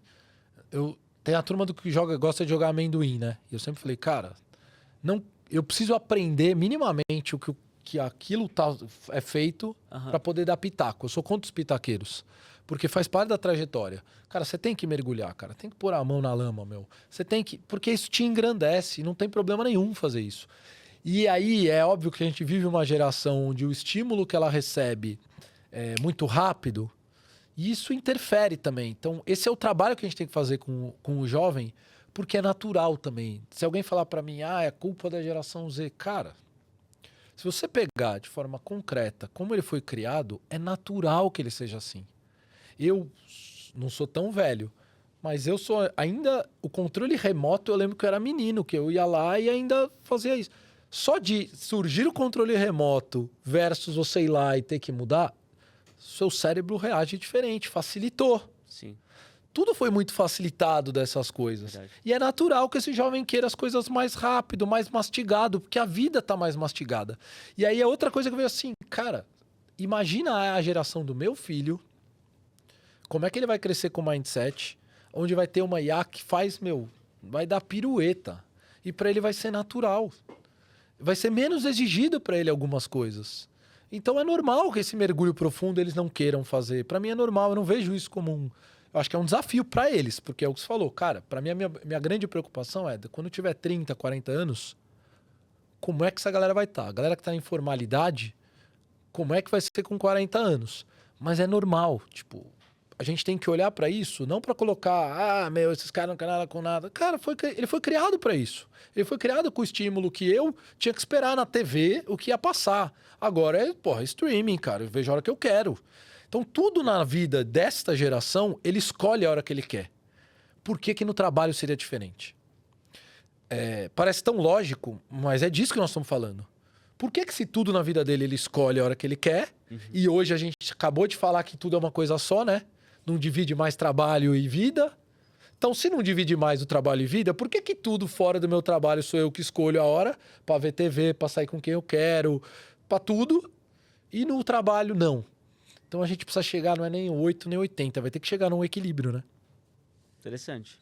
Cara, eu hoje lá na empresa, a maioria do pessoal é mais jovem, assim, que a gente trabalha, cara, porque eu tenho bastante a tese que, assim, apesar da galera falar muito mal da geração Z, cara, eu acho muito legal que eles são muito rato com ferramenta de internet, assim, né? Então são muito bons pra mexer. Eles são muito ligados no que tá acontecendo atualmente, nas tendências e tal, tudo mais. E tem muita energia também, né? Pra conseguir fazer, Pô, eu tô com 28 anos, mas já sinto mó cansado, velho, honestamente, comparado com a galera e tal. Mas o que eu sinto que muitas vezes falta, cara, e eu não sei se isso é da idade ou da geração, mas muito do comprometimento com a empresa, assim, né? Então, eu sinto, sei lá, eu quando comecei a trabalhar, eu trabalhava no Nubanks, né? E, cara, assim, sei lá, eu tomava uma bala pela empresa, tá ligado, maluco? Assim, eu me via assim, cara, meu futuro é aqui, cara, se Deus quiser eu vou ficar aqui. Era muito comprado e tal. E eu sinto que cada vez mais o pessoal sente que, assim, pô, cara, isso aqui é o que eu faço pra ganhar uma grana, mas na real minha vida tá em outro lugar, né? Minha vida tá aqui nos meus hobbies e tal. Talvez até parecido com os boomers que a gente tava falando. Você sente isso? Não? Cara, e não é só no trabalho isso, né? Nas próprias relações, né, meu? Putz, você tá com alguém e tal, encheu meio com o saco, você vaza. A outra geração, não. Eu escolhi, eu vou ficar lá. Então, é geral. De novo, não é só sobre o mundo do trabalho, é sobre quem a geração é, a característica da geração. As relações são mais descartáveis hoje. É também, isso, cara. Então, assim, isso é ruim pra tudo. Porque, né, o teu poder de apego às coisas, ele é menor. Ao mesmo tempo, eu debato muito, porque essa nossa geração atual, ela nos permite falar mais sobre as emoções. ansiedade, puta depressão, o que eu sofro. Ela nos permite dar esse mergulho profundo. Antes desse tipo de coisa a gente fraca, né? É isso. Então hoje eu posso fazer esse mergulho profundo. Então, se eu posso fazer esse mergulho profundo, eu preciso também fazer o outro. Que é do esforço, que é da batalha, é que de ir mais além, mergulhar mais nas coisas, para ter um equilíbrio, né? Então, acho que tem que chegar nesse meio do caminho para essa geração ser forte. Porque a gente tem que... A minha grande preocupação é que a geração seja forte para os desafios que vêm por aí. Porque vai mudar muito rápido. E se eles estiverem com uma inteligência emocional muito abalada... Ferrou, cara. A gente já tá vendo altos índices de ansiedade, depressão e tal. E o mundo vai mudar muito rápido, cara. Porque tá aí, né? Sim. Então, se não tiver força emocional para lidar com as coisas, ferrou, né? E uma coisa muito forte que eu acho que também impulsiona esse movimento é a impressão que todo mundo tem de que todo mundo ao seu redor tá muito bem, porque a vida do Instagram é perfeita, né? Então, tá todo mundo sendo promovido muito rápido, todas as coisas estão acontecendo, todo mundo tá rico, tudo tá maravilhoso. Primeiro capítulo, alguns capítulos lá do livro. Porque é sobre isso, né? Eu tava discutindo com a minha mulher, que ela tava lá vendo o Instagram dela, e, pô, todo mundo tava viajando, meu. Viajando assim, né? Japão, Haiti, vários lugares. Ela começou... Aí eu falei, deixa eu te falar. Você tem no seu Instagram 900 pessoas. O Brasil tem 230 milhões de pessoas. O algoritmo já entendeu que você adora ver viagem. Então, assim, relaxa, não é sobre você. E aí a gente volta naquele bate-papo de algoritmo. Rede social, cara, não entrega como todo mundo tá. Não é o Brasil real. O Brasil real é um Brasil de que menos pessoas... Quem ganha 10 mil reais no Brasil é classe A. Classe A é assim... Então, assim... Precisa olhar que Brasil que a gente está falando, que mundo a gente está falando. Por isso que o que a gente tem que olhar é o quanto que essa geração tá com o pé no chão para entender o que tá acontecendo. Eu sou o cara que gosta de falar de verdades, assim. Ontem na palestra também, assim, alguém tem que falar a verdade pros caras, sabe? Senão você vai se ferrar, meu. Então alguém tem que te falar. Porque a rede social não tá te falando verdade. Ela é animal, ó. Eu adoro, me sigam, tal, tô lá sempre. Mas você não pode se iludir achando que o mundo é da rede social. Desde que o mundo é mundo, tinha os outliers. Desde jogador de futebol, artista e tal. Só que o que a rede social trouxe é uma proximidade. Antes, para eu ver um artista, você tinha que ver TV, era show. Agora, cara, o cara tá aqui, na tua mão, falando com você. Dá uma sensação de que é mais fácil. Porque o cara tá aqui, ele falou comigo. Vocês devem saber, mas assim, o Anderson Nunes, quando ele começou a fazer sucesso, era meio zoado o visual dele, né? O fundo. O Whindersson Nunes. Whindersson. O Whindersson Nunes. Era meio zoado o visual dele, né? Isso ele fez sucesso. Depois, o cara ganhou dinheiro e morava numa puta mansão.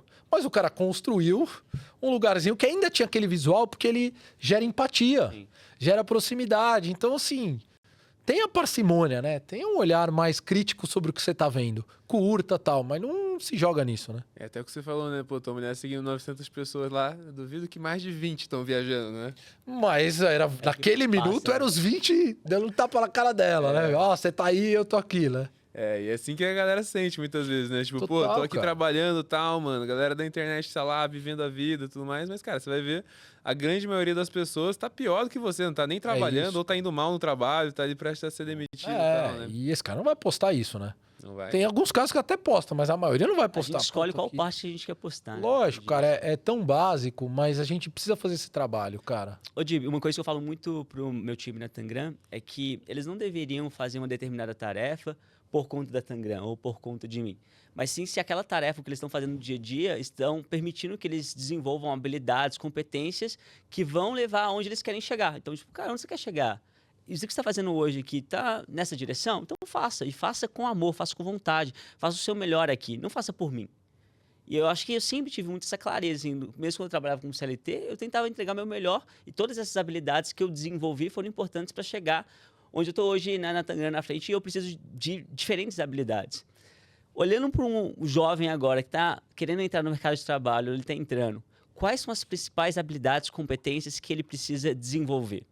Pra ele brilhar nessas Ele 10 mil brilhar. vagas do Primeiro CIE que aí. você é um baita exemplo de liderança, nova liderança aí que pensa com o olhar certo, porque é sobre isso, né? A gente tinha uma geração de que o líder era ele o inspirador. E aí eu movo montanhas por ele. E hoje em dia, para essa geração, não cola mais, que é o que você falou, cara. Se desenvolva por você, né? E você vai ser um guia nisso. Então, parabéns aí a Tangram, baita plataforma, hein? Baita projeto, muito Eu sucesso. conheço o Tangram porque ele jogou lá no Bet Awards da Bet, aí ele conheceu um pouco mais. É sobre isso a aí. Tangram. E ele botou na Tangram? A Tangram não ganhou. Eu voltei lá, eu falei pra ele lá. Eu não sabia o resultado final porque eu não tinha visto essa correria. Mas eu já avaliei bem. Cara, a primeira coisa que esse jovem vai ter que ter é a flexibilidade para lidar com a mudança. Isso vai ser a primeira coisa, cara. Você tem coração, você vai lidar com mudança. Então se prepare para isso. Porque se você não estiver preparado para isso, cara, você vai passar mais tempo ansioso, depressivo do que curtindo a jornada. Então, a primeira coisa é peito aberto. O mundo vai mudar e vai mudar muito rápido, porque a gente perdeu o controle de tecnologia. Porque é diferente. Hoje, com inteligência artificial, normalmente, qual que seria o processo correto? A gente pensa o que a gente precisa chegar e a gente cria tecnologia para onde a gente quer chegar. Do jeito que a gente está evoluído de inteligência artificial generativa, cara, ela tá andando sozinha. Não é que alguém pensou para que ela serve. Meu, eu tô tentando encaixar o contrário, né? Ela tá aí, ela acelerou e aí eu tento usar para o meu dia a dia. Mas não é que ela tá a nosso serviço. Ela já não tá mais a nosso serviço. É igual o Excel, né? Se não aprender a usar, você não vai fazer nada. Ela tá, ela já tá numa linha que tá evoluindo, ou você me acompanha, um abraço. Então precisa ter essa liberdade e flexibilidade para pegar as coisas.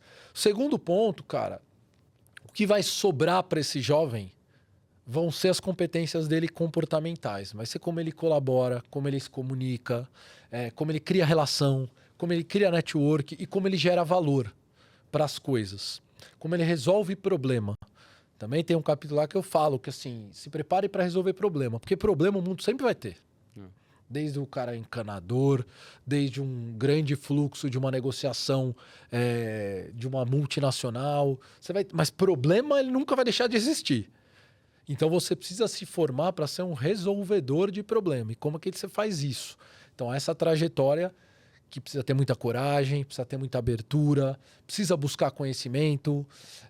Então, assim, primeiro que eu falaria é você ter muita abertura, você formar a sua cabeça para ser menos apegado às coisas e mais apegado a resolver coisa prática. Eu falo sempre para os meus times, cara, beleza, cara, e aí? O que de prático você subiu? O que de prático você subiu? Porque assim, qual o problema que você tentou resolver, mas fez alguma coisa? Puta, tá errado, beleza, volta atrás, mas você tentou. O mundo ele tem que ser assim, né? Então, acho que esse é um caminho. E aí olhar muito, porque tem esse medo, né? De tipo, inteligência artificial, rouba empregos. Cara, não rouba nada, meu. Falavam isso na época que inventaram a internet, falavam isso na época que inventou o computador. Falavam, meu, você tem uma adaptabilidade. Ele muda o teu papel. A gente sempre vai ser potente, mas cada vez mais a gente vai ser potente pelos nossos skills comportamentais. Pô, postei até no LinkedIn essa semana, assim, que tem essas galera que são os doomers da AI, né? Que é tipo, eu falei especificamente de programadores, né? Que o programador bom, ele fala assim, tipo, pô, que animal, cara, tá melhorando a IA, vou conseguir fazer mais coisa, tá ligado? Vou conseguir entregar mais, tal, vou ter que passar menos tempo fazendo coisas que eu não gosto. E o outro é falando assim, tipo, não, a IA nunca vai fazer isso tão bem quanto eu, sabe? Cara, eu falei lá, a gente tem um time lá, uns 10 designers, né? Eu falei, gente, os caras estão, todo mundo óbvio, fica preocupado. Pô, designer, meu, eu virei o maluco do ChatGPT fazendo um monte de coisa. Ele não veio para tirar isso, mas ele veio para ser mais potente. Que é isso, né? Ele te ajuda, ele economiza tempo para você ter uma vida mais saudável, para cada vez fazer mais. Porque também um novo mundo não pode ser mais do cara que tá ligando se às 8 horas você trabalha ou não. É um mundo de entrega. E por mais que a gente fale isso, parece, ainda não é comum, né? Tem muita gente que tá olhando, o cara tá aqui, é 8 horas por... Meu, dane-se, você tá entregando, você tem que entregar. Você foi inteligente de, séculos... vamos pensar, o cara vai fazer um TCC de universidade, era cola você usar o Google, Agora eu quero ver quem vai segurar você não usar o ChatGPT para fazer isso. Para mim a burrice é o cara não usar o ChatGPT para fazer isso. Mas não coloca lá frio e... Coloca, né? E faz um negócio muito melhor, né? Agora você tem essa... Você tem uma ferramenta, né? Então ele veio para eficiência, né? Cara, o designer especificamente, assim, né? Cara, o exemplo que você deu, né? Ele fica assim, tipo, pô, ele tá em choque e tal. E, cara, eu acho que é certo ele estar em choque porque ele precisa se adaptar, né? Ele não pode nunca ficar cômodo e tal. Mas eu tenho até essa filosofia, cara, que eu até fui muita gente é contra, que eu acho que o designer, ele é o próximo grande profissional, assim. Eu acho que ele vai se tornar mais importante do que os desenvolvedores, assim, porque no fim, sei lá, a IA é muito boa de conseguir fazer o que você manda ela fazer, né? Mas você realmente conseguir pensar no que ela vai fazer, então design, assim, pensar como que vai ser um negócio de qualidade, criticar o que ela tá fazendo e fazer os inputs é o que realmente vai fazer ela ficar cada vez melhor. Você fala mais assim, um design de produto, Eu tô principalmente? pensando muito no design UX e UI Aham. aqui e tal, né? Então, ou assim, até o designer mais de marca, de materiais publicitários, né? Então ele tem que conseguir olhar com uma forma muito mais crítica, testar várias coisas, entender se é bom ou se não é, né? E aí entra o que você falou, que cada vez mais a gente vai ter que preparar as pessoas para terem a crítica, né? Porque é isso, né? Essa análise mais crítica da decisão para você pautar e colocar o prompt lá bem feito, né? Sim, cara. Pô, é um sofrimento desgraçado achar designer bom, cara. Então, pô, se você é designer, não desanima não, cara. Eu já trabalhei com um design muito bom, fazia inclusive já com inteligência artificial, mas faltava um pouco mais de intenção. Beleza, tá bonito, mas tá atendendo o objetivo que você quer com essa arte? E às vezes não. Então, assim, o cara tem que agora desenvolver outras habilidades, porque lá fazer, agora a IA já faz. Mas o que a IA vai fazer, o cara tem que passar para a IA, né? Então, E aí tem esse desafio de que todo mundo tá mais conectado com o resultado que você quer gerar, né? Porque o como você faz, e tal, mas e aí? Eu brincava lá assim, os caras falavam assim, meu, a arte é linda. Eu falei, cara, lindo pra mim é o que vende, traz gente e tal. que atenda ao objetivo, né? É que você isso. queira, né? Eu queria voltar um pouco, cara. Passou 14 anos do Ayrton Senna muito rápido, cara. Eu queria ouvir um pouco do trabalho lá, que você entrou bem no comecinho, assim, né? Como que era a filosofia do Cara, no começo? primeiro que foi uma oportunidade de eu efetivamente entender por que que o Ayrton, até hoje, faz 30 anos do legado dele, né? Quando você entrou? Putz, meu, Vai contar, vai eu querer não revelar aqui lembro. pra gente. Não, mas não é nem por idade, é que ano eu sou meio ruim, mas faz uma cara, porque eu tava indo na faculdade, foram 14 anos, e lá eu consegui entender o porquê que ele era o ídolo que todo mundo falava, a ponto de que ele tinha tem uma casa em Angra e eu ia resolver BO lá, isso não, tem alguns exemplos que eu não esqueço. E aí, à noite, eu ficava lá conversando com o caseiro, porque eu tinha que cuidar da coisa de dia, era o caseiro, e as pessoas mais simples, cara, eram as que mais falavam dele e choravam. Caraca. E o Ayrton era tão genial que ele ia lá e tinha um estacionamento de barco e jet ski, ele desmontava jet ski, tipo Lego. Ele desmontava um jet ski para montar de novo, para ele aprender aquilo que a gente estava falando da profundidade. Ele queria aprender como é que era montar um jet ski, porque ele ia entender mais de motor, de coisas de tecnologia. E ele fazia a mesma coisa com kart. Por quê? Ele não era só um piloto, ele mergulhava naquilo e por isso que ele... Então, e as pessoas se emocionavam quando falavam dele e tal, do lado humano. Então, primeiro eu aprendi muito sobre o lado humano das coisas, né? Então, parte dos valores que eu tenho, eu acho que eu aprendi muito lá, né?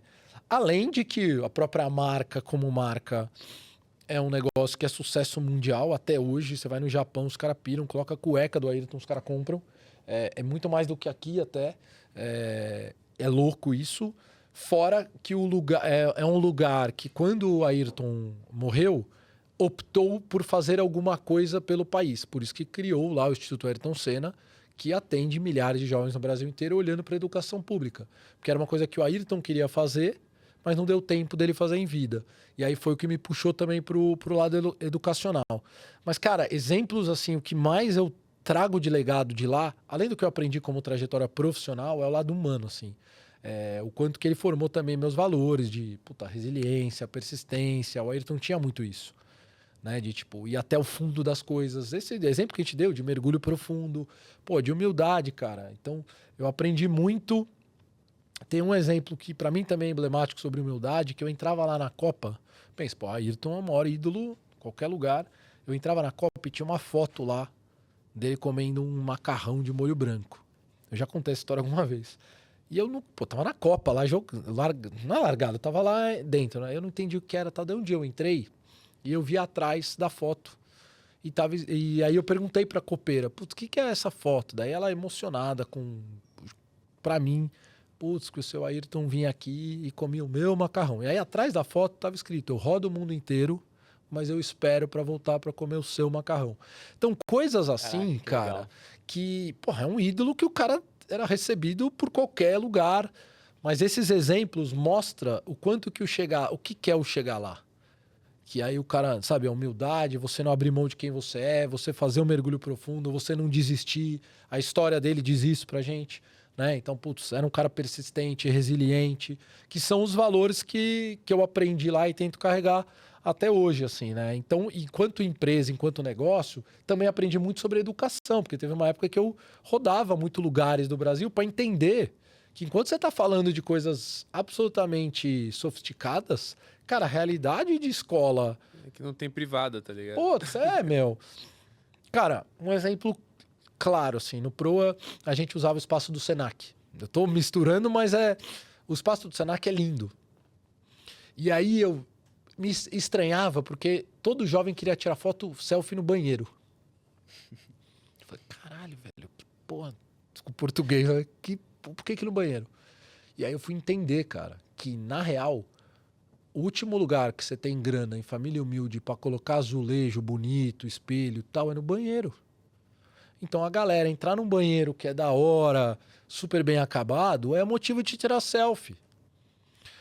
Então, e você acha que isso não mexe com a autoestima?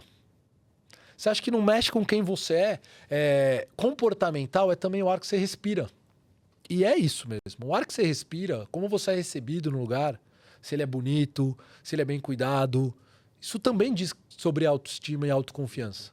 Você tá num lugar zoado e assim, então você tem esses elementos também que eu aprendi muito lá, assim. Né? E no Instituto de Cena, era assim, os próprios projetos ou era encontrar bons projetos e financiar eles? Como que era o trabalho?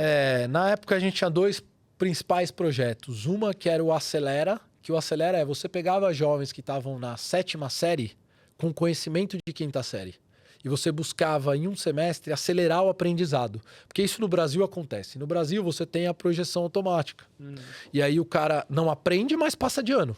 Não tem repetência na escola pública. Se repetir, ele para de vir pra escola, né? Então, cara, o que você tá acontecendo é que quando vai trabalhar, você tem uma galera que, só passou de ano. Então ele tinha um projeto que era o Acelera e o Se Liga, que era um projeto de gestão educacional. Porque grande parte do problema da escola é uma questão de gestão.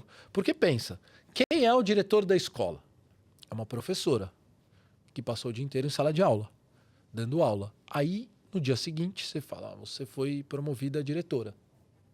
E aí ela cuida de compra de uniforme, compra de papel, salário, limpeza do banheiro. O papel mudou, né? O diretor de uma escola é um gestor. Sim. O professor está dentro dando aula. E aí ninguém estava cuidando disso. Então tinha um projeto lá que a gente ajudava a gestão escolar mesmo, né? Então esses eram os 2, hoje não estou tão perto, né? Porque não estou lá há um tempo, mas os 2 principais projetos. Pô, que legal, cara. E no Âncora, cara, quando você chegou, te fazer esse trabalho muito bom com... Âncora não, né, Proa?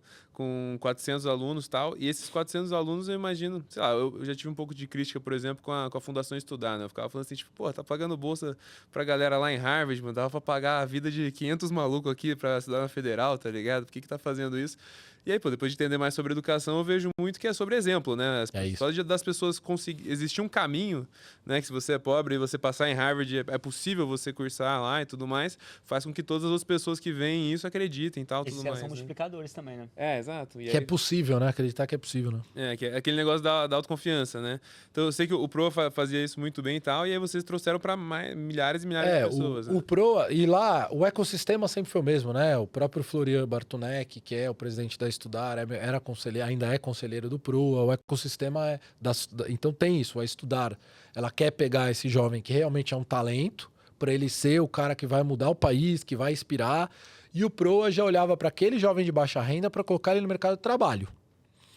Um pouquinho mais pé no chão. Sim. Então você pega o jovem que é de baixa renda, na época que eu estava lá, ele tinha que ter 1,5 salários mínimos per capita para poder entrar no processo seletivo. Era um processo seletivo de etapas comportamentais, de ver quem você é. Você quer mesmo alguma coisa? Por isso que o exemplo que eu dei do feirante é porque é isso. Tipo, você quer? Tá com tesão? Então vamos embora. E aí você fazia uma baita formação comportamental, cultural, técnica, e aí colocava para trabalhar em empresas parceiras e acompanhava por 3 anos. Porque a tese eu pego um jovem de baixa renda, dou a formação, coloco para trabalhar. Se depois de 3 anos ele permaneceu trabalhando, ganhando a sua grana, ele vai poder rampar sozinho, porque por isso que era acompanhamento por 3 anos. E essa era a beleza do projeto, mas aí o conselho é um conselho espetacular, inclusive o Barbará, que se provoca, o que mais a gente pode fazer, como é que a gente pode crescer esse projeto para mais gente no Brasil. E aí foi que o projeto começou a crescer e tem uma plataforma que hoje também está no Brasil inteiro, além do projeto presencial também, está em outros lugares do Brasil, super bem tocado para o time que está lá. Também tem uma plataforma que o jovem consegue fazer isso online. Cara, e falando um pouco sobre visão, assim, né? Que aqui no Mastercast a gente busca trazer o futuro da educação, né? Cara, olhando no CIEE, assim, né? O que você vê como o futuro da empregabilidade do jovem, né? Aí já aproveita e fala pra mim a diferença entre empregabilidade e trabalhabilidade. Ah, você tá com o livro na ponta da língua. Cara, eu acho que é super legal falar sobre isso, porque eu não conhecia esse termo. Começar por esse Tá. ponto, né? Hoje a gente fala muito de empregabilidade. E empregabilidade é um termo... Ele não é muito bem trabalhado mesmo. E eu acho que o novo conceito que a gente tem que trabalhar, principalmente para essa geração, é o do trabalhabilidade. Porque empregabilidade é quando você tem um trampo formal que alguém te paga e você é preparado para isso. Eu sou CLT, eu consigo, ou sou contratado, sou PJ, tal, mas isso eu tenho um emprego. Trabalho é como você se torna uma pessoa que consegue resolver o problema dos outros recebendo por isso. E aí vale qualquer coisa. Então, o que eu falo pro jovem é que ele tem que ter a trabalhabilidade dele alta, não empregável. Porque a gente falava no passado, até no passado recente, a gente falava, jovem, você tem que ter alta empregabilidade. Quer dizer, você é um cara que vai conseguir trabalho no mercado de trabalho. Trabalho que eu quero dizer é CLT, né? Assinado. As empresas vão te querer. Hoje eu já falo que você tem que ter alta trabalhabilidade, porque o mundo vai mudar. Tem vezes que vai ser CLT, legal, mas tem vezes que vai dar uma coisa, puta, perder um emprego, você vai conseguir se virar fazendo alguma coisa, que é uma habilidade que você vai vender para o mundo como pequeno empreendedor. Então você ter alta trabalhabilidade é o que vai fazer você ter certeza que amanhã você não está a pé, você está seguro, né? Então esse é um diferencial que eu tento trazer no livro lá para a gente parar de falar de empregabilidade e começar a trabalhar trabalhabilidade, né? Qual que foi o outro ponto que você falou? Qual a visão do futuro da trabalhabilidade? Como eu vejo, cara, assim, a velocidade das coisas tendem a ser mais aceleradas e para isso, cada vez mais o que vai valer, eu estava num fórum lá de recursos humanos, o CONAR, o maior evento de recursos humanos, vai ter esse ano de novo e tal, e tava todo mundo batendo na tecla, cara, IA, IA, IA, e aí eu fiquei batendo muito bate-papo com o RH. E ficou muito claro, que o mundo não é da tecnologia, e eu vou explicar. Ele é das pessoas. Porque a tecnologia domina mesmo, não tem conversa. Cara, IA veio aí e esquece, cara. Fazer contas, essas coisas, é a inteligência que vai fazer. Técnico tende a ter menos importância. Dentre os 3 skills, né? O soft skills, hard skills e o mad skill. Cara, o hard, tende a tecnologia fazer. Só que o que você é o que vai ter valor. Então, cada vez mais, a gente vai ter que trabalhar o ser humano. E aí tem uma adaptabilidade do mundo da educação enorme, cara. Porque eu estou preparando o professor na faculdade de pedagogia para ele lidar com isso, com o problema dos outros, com quem você é, de aumentar a tua autoestima, de fazer coisa mais personalizada. Cara, na faculdade eu não estou formando pedagogo para isso. E é esse cara que vai estar na sala de aula. E aí você vai exigir dele isso, ele vai entrar em burnout mesmo, Porque nem ele foi preparado para isso. Ele já tem os BO da vida dele, Tem um monte de problema na vida dele, eu vou cuidar da vida do outro, né? E ele vai achar que não é função dele, mas continua sendo, É porque isso. ele tá na sala de aula. Ele não vai ter pra onde ele fugir. Né? E aí muda o papel do educador. Vai passar a ser a função dele. Trabalhar que você seja uma pessoa forte na vida. Aprendeu a aprender, né? Conseguir se virar. Esse vai ser um papel um pouco da educação que vai ter que se alterar, né? E para isso, eu preciso fortalecer o professor. E fortalecer o professor começa na base. Eu vou ter que mudar a forma como eu vejo cursos de pedagogia, quando eu formo esse professor para ele entrar em sala de aula e ele ter o aparato para lidar com emoção. A gente está vendo uma geração absolutamente ansiosa, né? E você vai falar que é culpa do professor lidar com isso? Cara, ele tá cheio de problema, Como é que ele vai lidar? Ele nem tá sabendo lidar com a emoção dele, vai lidar com a emoção do aluno. É difícil, né? É difícil eu conviver com as minhas aqui, né? Então. A gente como pessoa. Cara, muda o jogo, né? Muda toda a lógica. Quando antes era para entrar numa sala de aula, ter aula de física, ter aula de geografia, ter aula de biologia. Obrigado, gente. Amanhã tal. É outro jogo, né?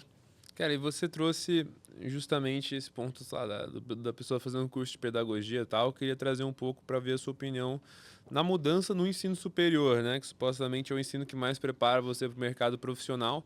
sei lá, sinto que o Brasil teve uma época onde o curso técnico foi muito forte, aí de repente vieram, cara, em 1 milhão de universidades, muitas de qualidade duvidosa e tudo mais, então, pô, meio que fez a universidade em si, né, o curso, perder muito do valor, muito engenheiro Uber trabalhando por aí e tal. Queria ver como que é o teu posicionamento no futuro do ensino superior, assim, de ensino de preparação Cara, profissional mesmo. eu acho que você tocou num ponto que é super importante. A gente teve dois momentos de abertura no país de educação, que eles são importantes, que a gente chamou da democratização da educação. Eu não sei se vocês... existe uma época onde um cara de 80 anos, eu não sou dessa época, mas que a escola pública era a melhor escola. O cara que tem 80 anos e estudou na escola pública era a referência à escola pública. A escola de base. Era a melhor escola. É difícil você ver alguém de 80 e tal. A escola pública era um celeiro. Mas por quê? Porque ela era para poucos. Ela não tinha tanta escola. E aí o Brasil tomou a decisão de democratização da educação, onde você abriu para todo mundo. O que é bom. Mas foi feito sem tanto cuidado. Então você abriu para todo mundo, a qualidade da educação pública caiu. Esse foi o primeiro momento que a gente viveu. Aí você teve o segundo momento, onde você teve a democratização da universidade. Universidade era uma coisa que era para poucos. A gente precisava da democratização para isso. Então abriu-se o leque de que, cara, começou a explodir faculdade em toda a esquina. Primeiro movimento. Também não tem milagre, cara. Quando você abre desse jeito, sem critério, sem olhar registro direitinho, registro até tem, mas ele é um registro cartorário também, olhar, vai perder qualidade. E aí a gente viveu o terceiro momento, que era da abertura do EAD, cara, na universidade. Que aí foi o... aí disseminou, cara, com 50 contos você tem de ensino superior e tal, que aí se perdeu total. Existem vários movimentos agora para tentar rever isso. Agora é o EAD GPT, né? Você não precisa nem Cara, aprender nada.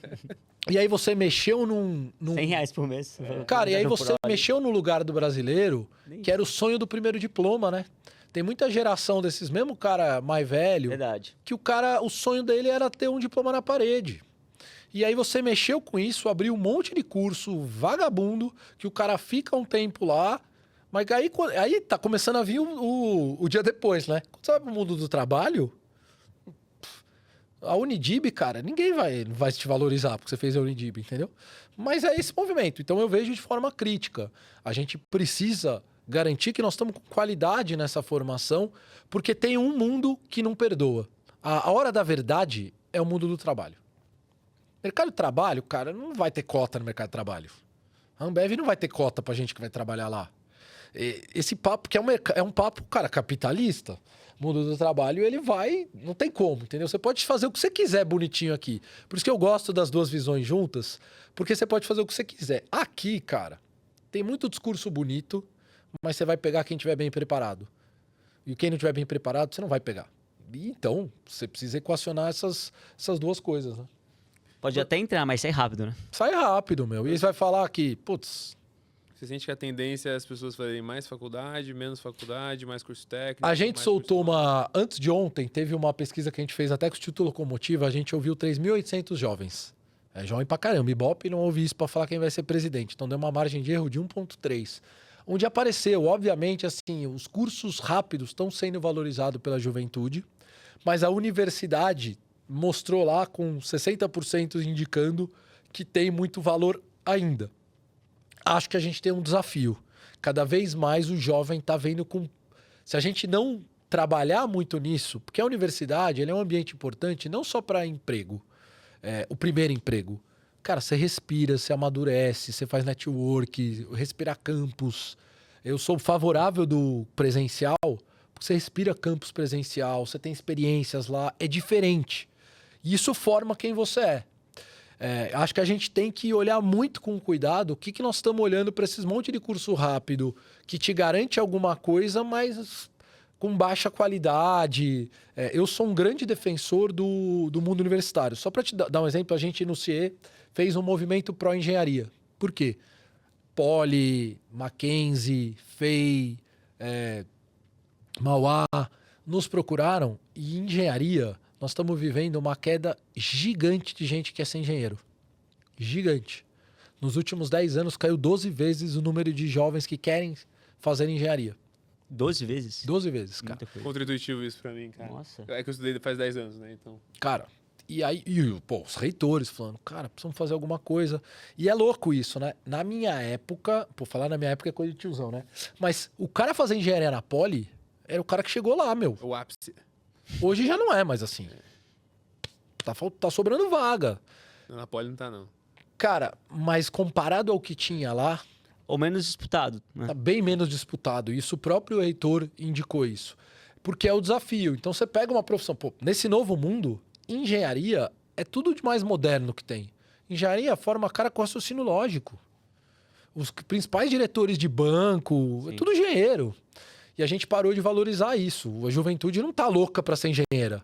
É. Ela já tá passando na fase que ela quer trabalhar com tecnologia, né? E a gente esqueceu, né? Então, ciência da computação e engenharia da computação são os mais concorridos agora, mas as outras engenharias todas É caíram. isso, cara. por cima de base. A FAP finalizou o curso de engenharia dela. Sim. Ô, Diba, eu já Era vi tradicional. algumas pesquisas mostrando que os jovens querem empreender. Não lembro o exato número, mas mostrava assim, 75% dos jovens querem empreender.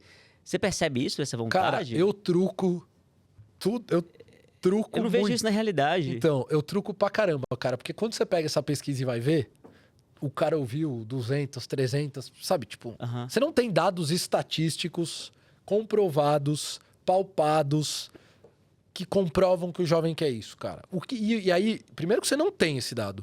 Se alguém trouxer uma pesquisa que eu vi 6 mil jovens brasileiros, tal, não tem. O Ministério do Trabalho, semana passada eu estava com eles, não tem esse dado. O outro ponto é, o que é empreender para um jovem? Não ter chefe.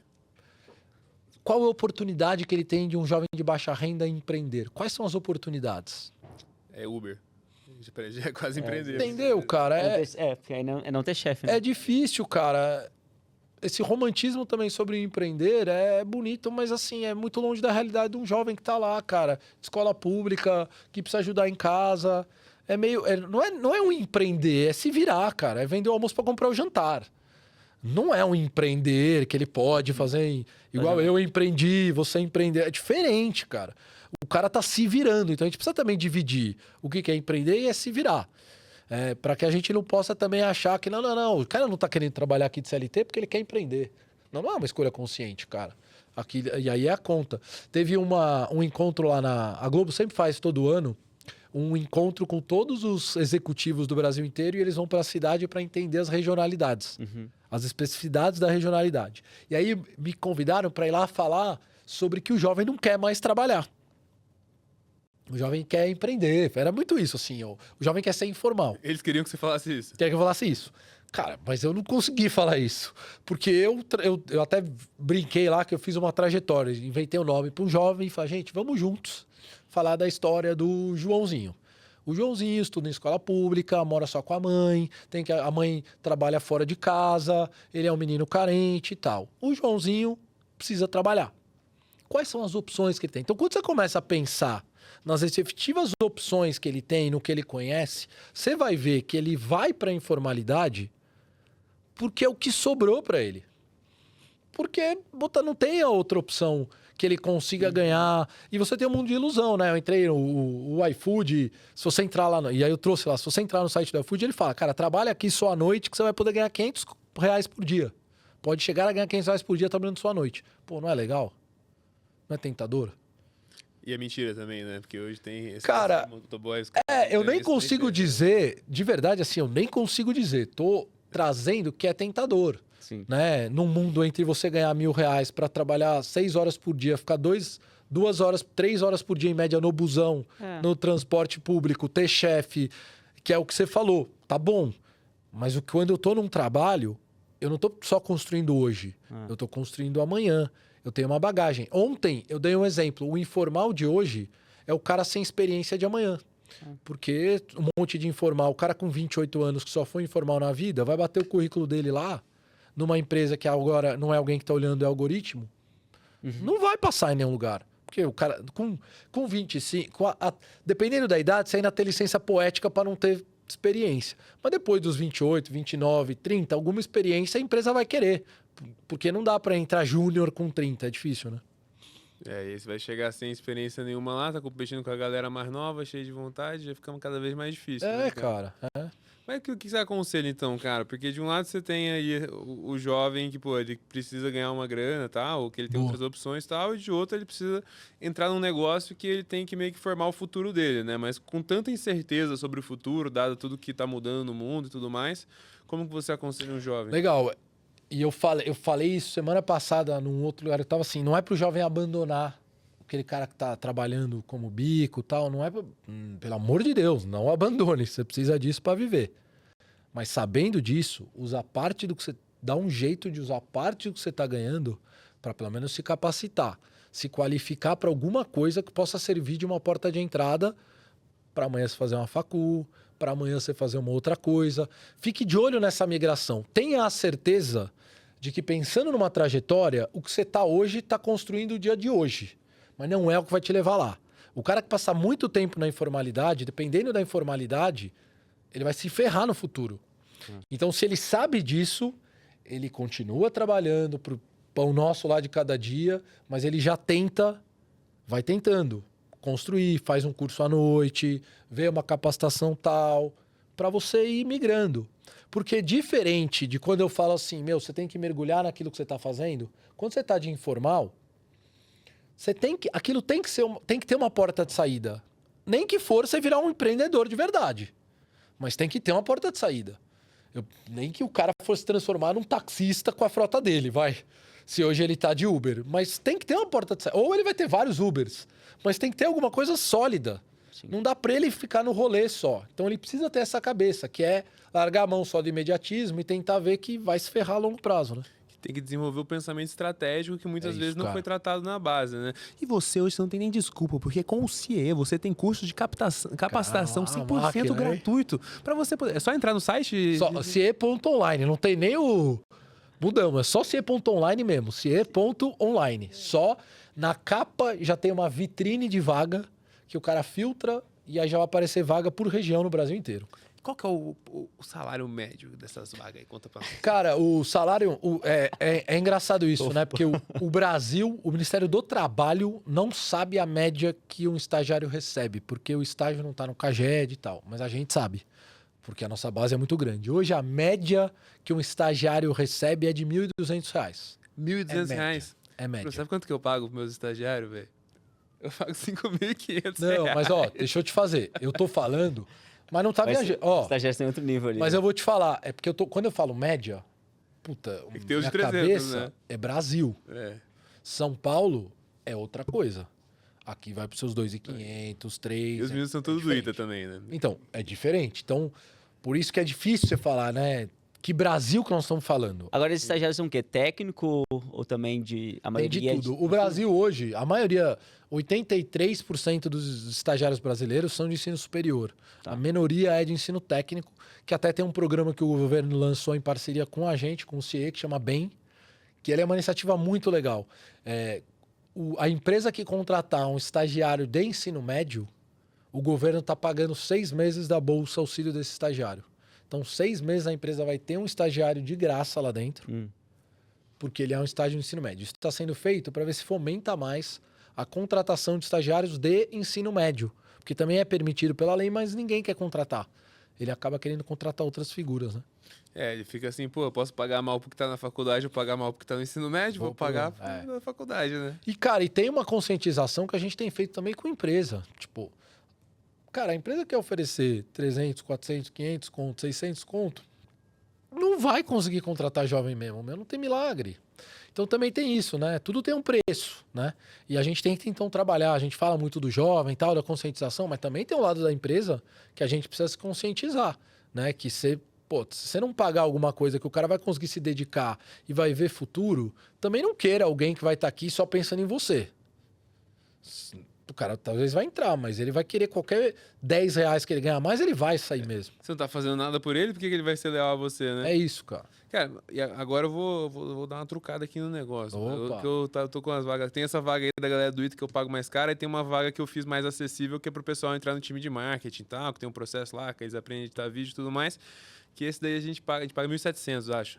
Tá um pouquinho acima. Dá pra melhorar um pouquinho aí. Dá pra melhorar. São aí- Paulo, vaga aí, não, pô? Mas aí depois, pô, começa a mandar melhor, já ganha aumento. Entendi, tal. legal, É uma boa. vaga de entrada. Boa.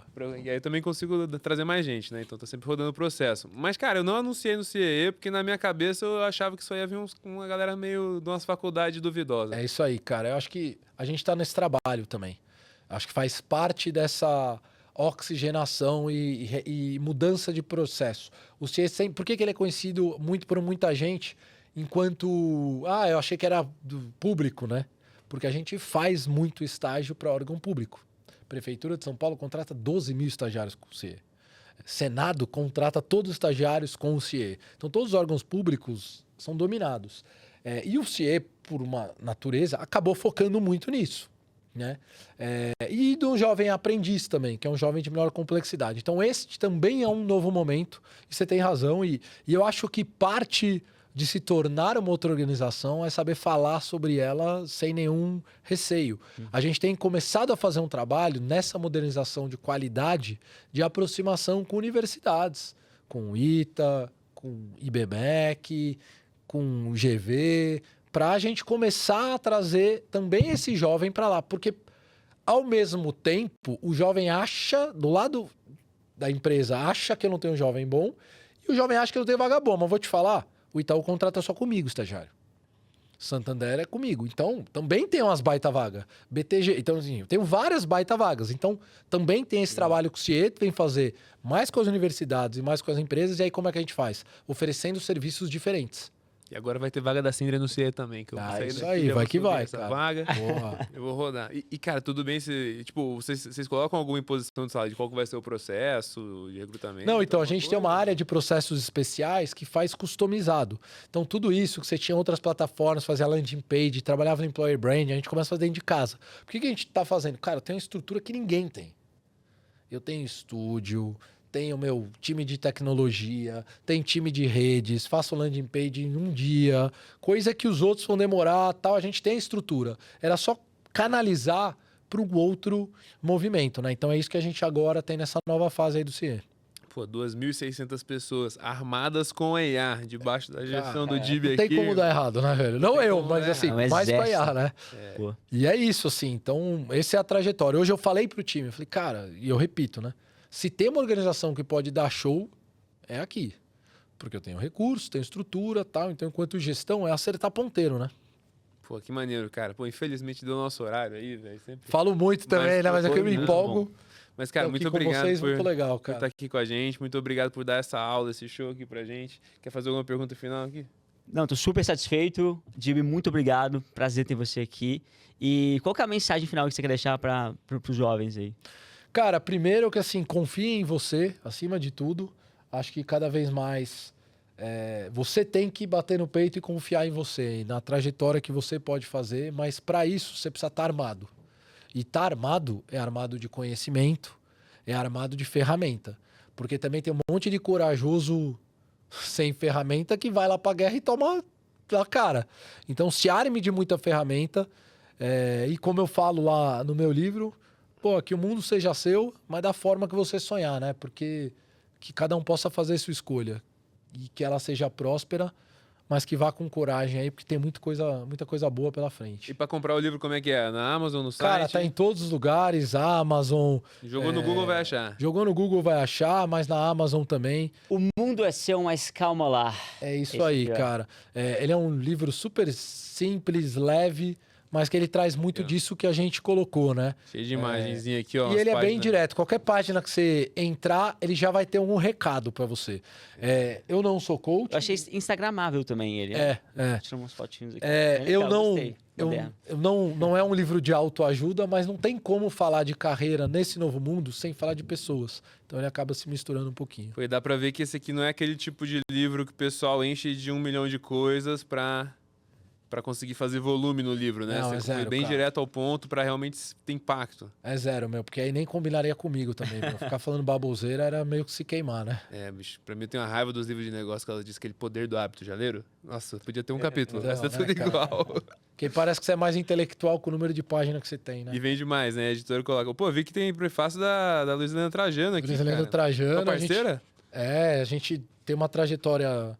Nunca trabalhei diretamente com ela, mas eu sempre apoiei ela nos projetos tanto de recrutamento, seleção, educação. Então, a gente vai ter o lançamento agora oficial, né? Estamos escolhendo lugar, vai ter um bate-papo com ela também, vai ser em junho. Aviso aí vocês. Então, também, acho que ela é uma pessoa que compra muito isso que a gente fala no livro, né? O quanto que é importante a gente preparar e dar as ferramentas certas. Então, quando eu falei para ela do projeto, ela super quis fazer o prefácio e para mim foi uma honra também, que eu acho que ele já nasce um pouquinho legitimado, né? Pô, forte demais, cara. Então, ó, compra o livro, pô, segue o Rodrigo nas redes sociais, segue e curte aqui o vídeo. Espero que vocês tenham gostado. Até o próximo. Valeu, galera. Valeu, gente. Valeu, Gibi. Muito bom, hein? Parabéns, hein, Valeu. gente?